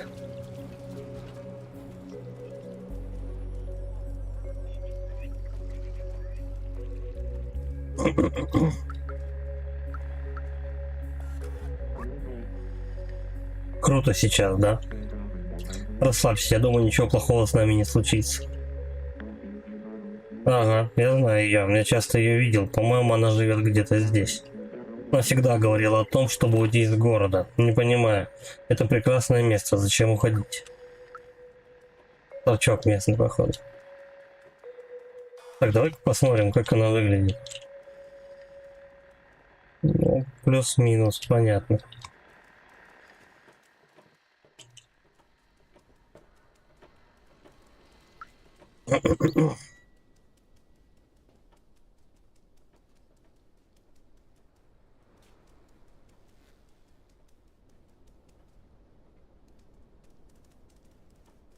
А на вторых этажах поищем. Это, скорее всего, типа отель, да, какой-то у них местный.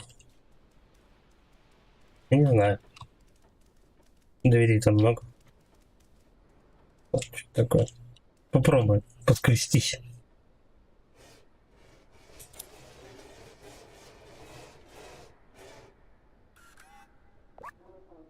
Что за шум? Я смазал все свои подшипники в прошлом месяце. И прям все слышат, как кошка скребется. Не знаю, если бы мне кошка скреблась бы в двери, я вообще бы это не услышал. Они, наверное, у них очень тоненькие. Ты кто такой? Мяу. Четвероногая, издающая милые звуки. Мне нравится эта концепция. Там сзади есть адрес. Даже здесь. Ой. Посмотреть.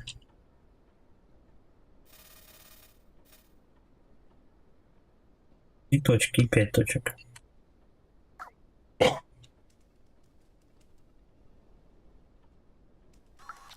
Вот такие интересные цифры, цифровые обозначения. А тут все перекрыто. Да ладно, типа она дома сидит. А как она сюда попала тогда?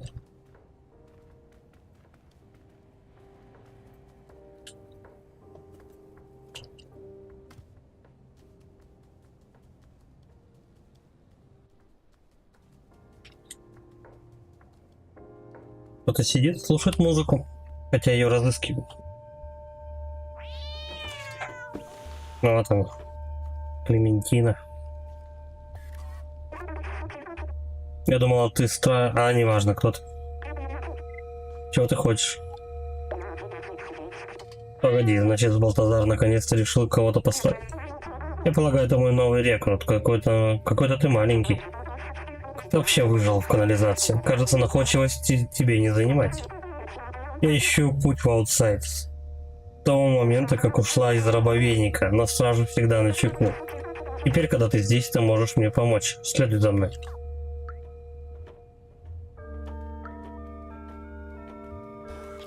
Не боится, что ее поймают?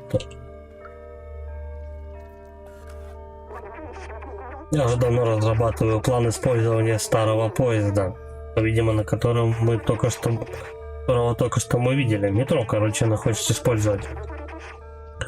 У меня даже есть ключи, чтобы его запустить. Чтобы привести его в действие, нам нужна лишь атомная батарея. Подумаешь, всего-то ничего, ну только атомная батарея нужна. Я знаю, что у корпорации NECA на заводе есть одна из них. У меня есть агент, который может помочь нам внедриться в их ряды. Я не знаю его имени. Это робот в куртке бомбере с золотой цепью на шее. Передай ему это сообщение. Хорошо.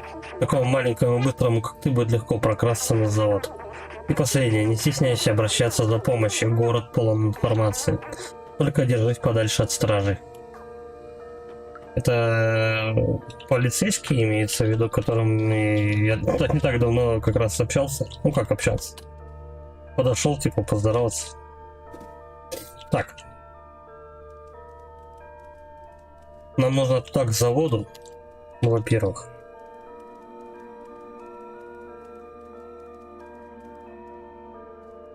Сначала надо выйти, естественно.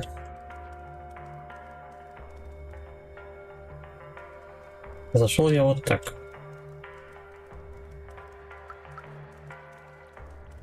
Завод у нас вон там, по-моему. Нет, не тут. Нам нужен какой-то мужик в бомбере или с золотой цепью. Не ты ли случайно? Я занят, что ты хочешь? Откуда ты это взял? Как нашелся? О, это ты из Outside, мой агент. Итак, вкратце про атомную батарею. Батарея питает завод корпорации NECA. Вон там. На его территории закрыта и усиленно охраняется. Они проверяют абсолютно всех и пускают только тех, кто там работает. Понял, принял. У меня есть идея. Принеси мне куртку рабочего и каску рабочего, а я пока буду здесь, чтобы вычислить подходящий момент для прохода. Ну давай, наверное, вот мы вот эти как раз эти ингредиенты добудем, если это будет недолго. И мы тогда будем заканчивать на сегодня.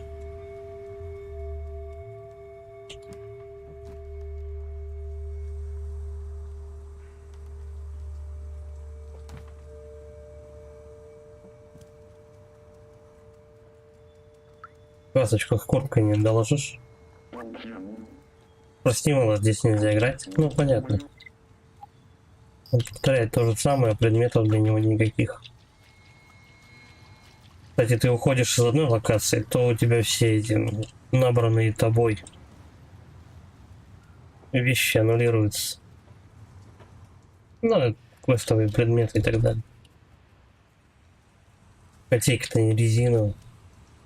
Вот, слушай. Что у нас товарищ какой-то? Познакомиться. День и ночь, собирай отходы, отправляя их вниз, где они перерабатываются и используются повторно. Кстати, мы уже давно не получали новостей от нижних этажей. Почему бы?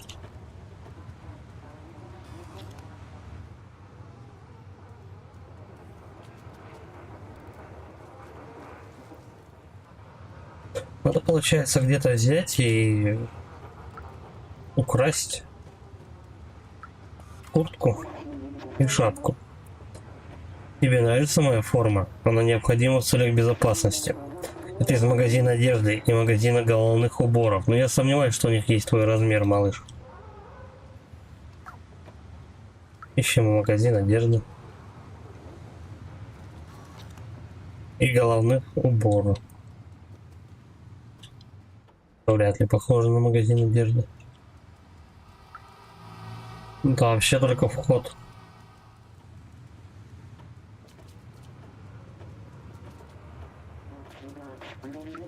По идее, тут улочек-то немного. Должно быть. Вот одежда.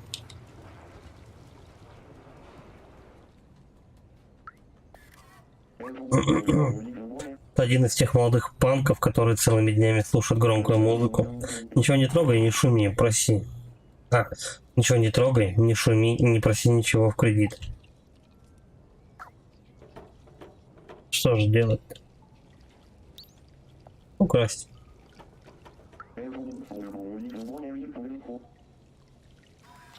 По голове себе стучит и не дает ничего.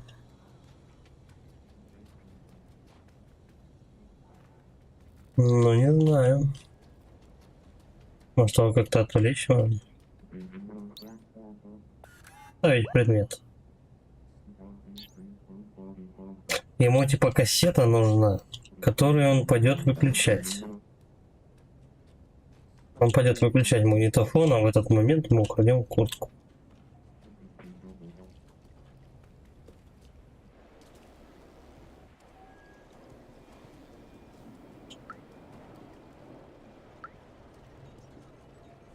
Ну тут я не знаю, где эту кассету найти.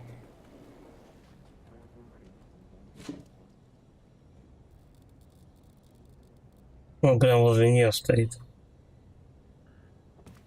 Да ему кассу у него обнесем. Пока он это греет. Пока он куртку греет, останется без зарплаты.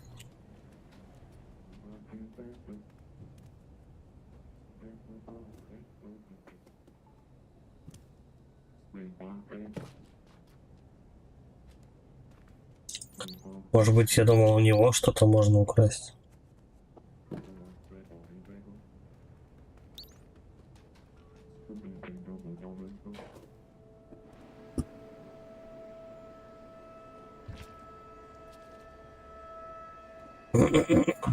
Надо искать где-то кассету.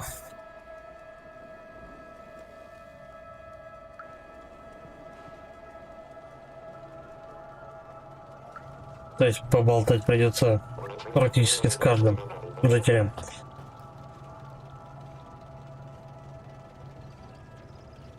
А тут у нас шапки продаются. Этот парень снова балду гоняет в баре, ему не поздоровится. Ну вот, видимо, тоже он выгоняет.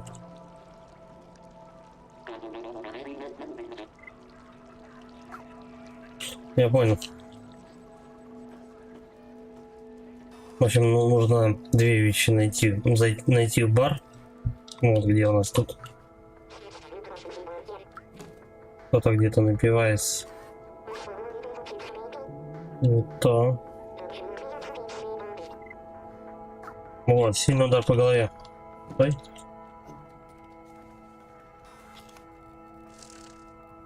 Я на нее что-нибудь сбросил.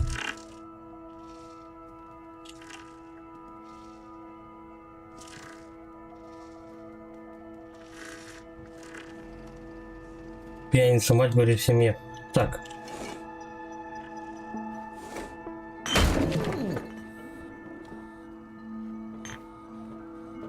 Все, он типа проснулся, и теперь он должен пойти вроде как разгружать куда-то. Ну или вернуться к себе в магазин, там что-то в этом роде.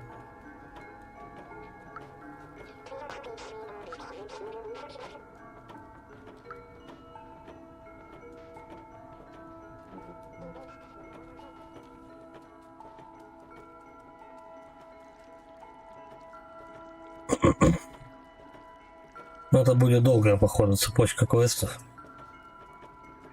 Тем более надо еще где-то кассету искать.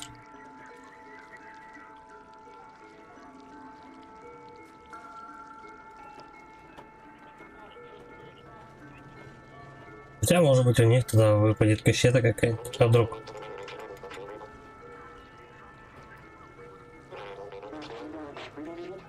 Меня сейчас не пустят, да, туда? Да.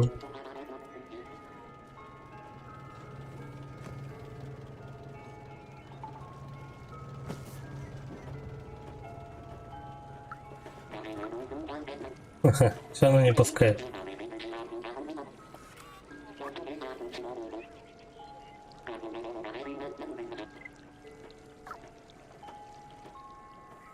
Надо в коробку заныкаться.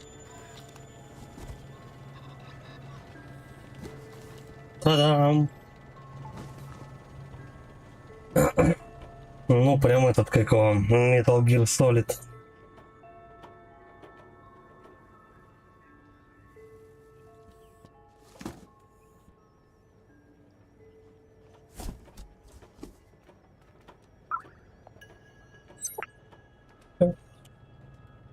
Вот и весь сказ. Ладно, тогда кассету мы потом украдем. Где-нибудь найдем. Не знаю. Скорее всего, молодежь должна быть в курсе. Где что-то подобное найти. Потом уже будем вещи отдавать и проникать на склад, чтобы найти эту атомную батарею. Ладно, сегодня будем заканчивать на этом. Всем спасибо за просмотр, за поддержку. Кто не подписывался на канал, подписывайтесь, ставьте лайки, пишите комментарии. Всем удачи и пока.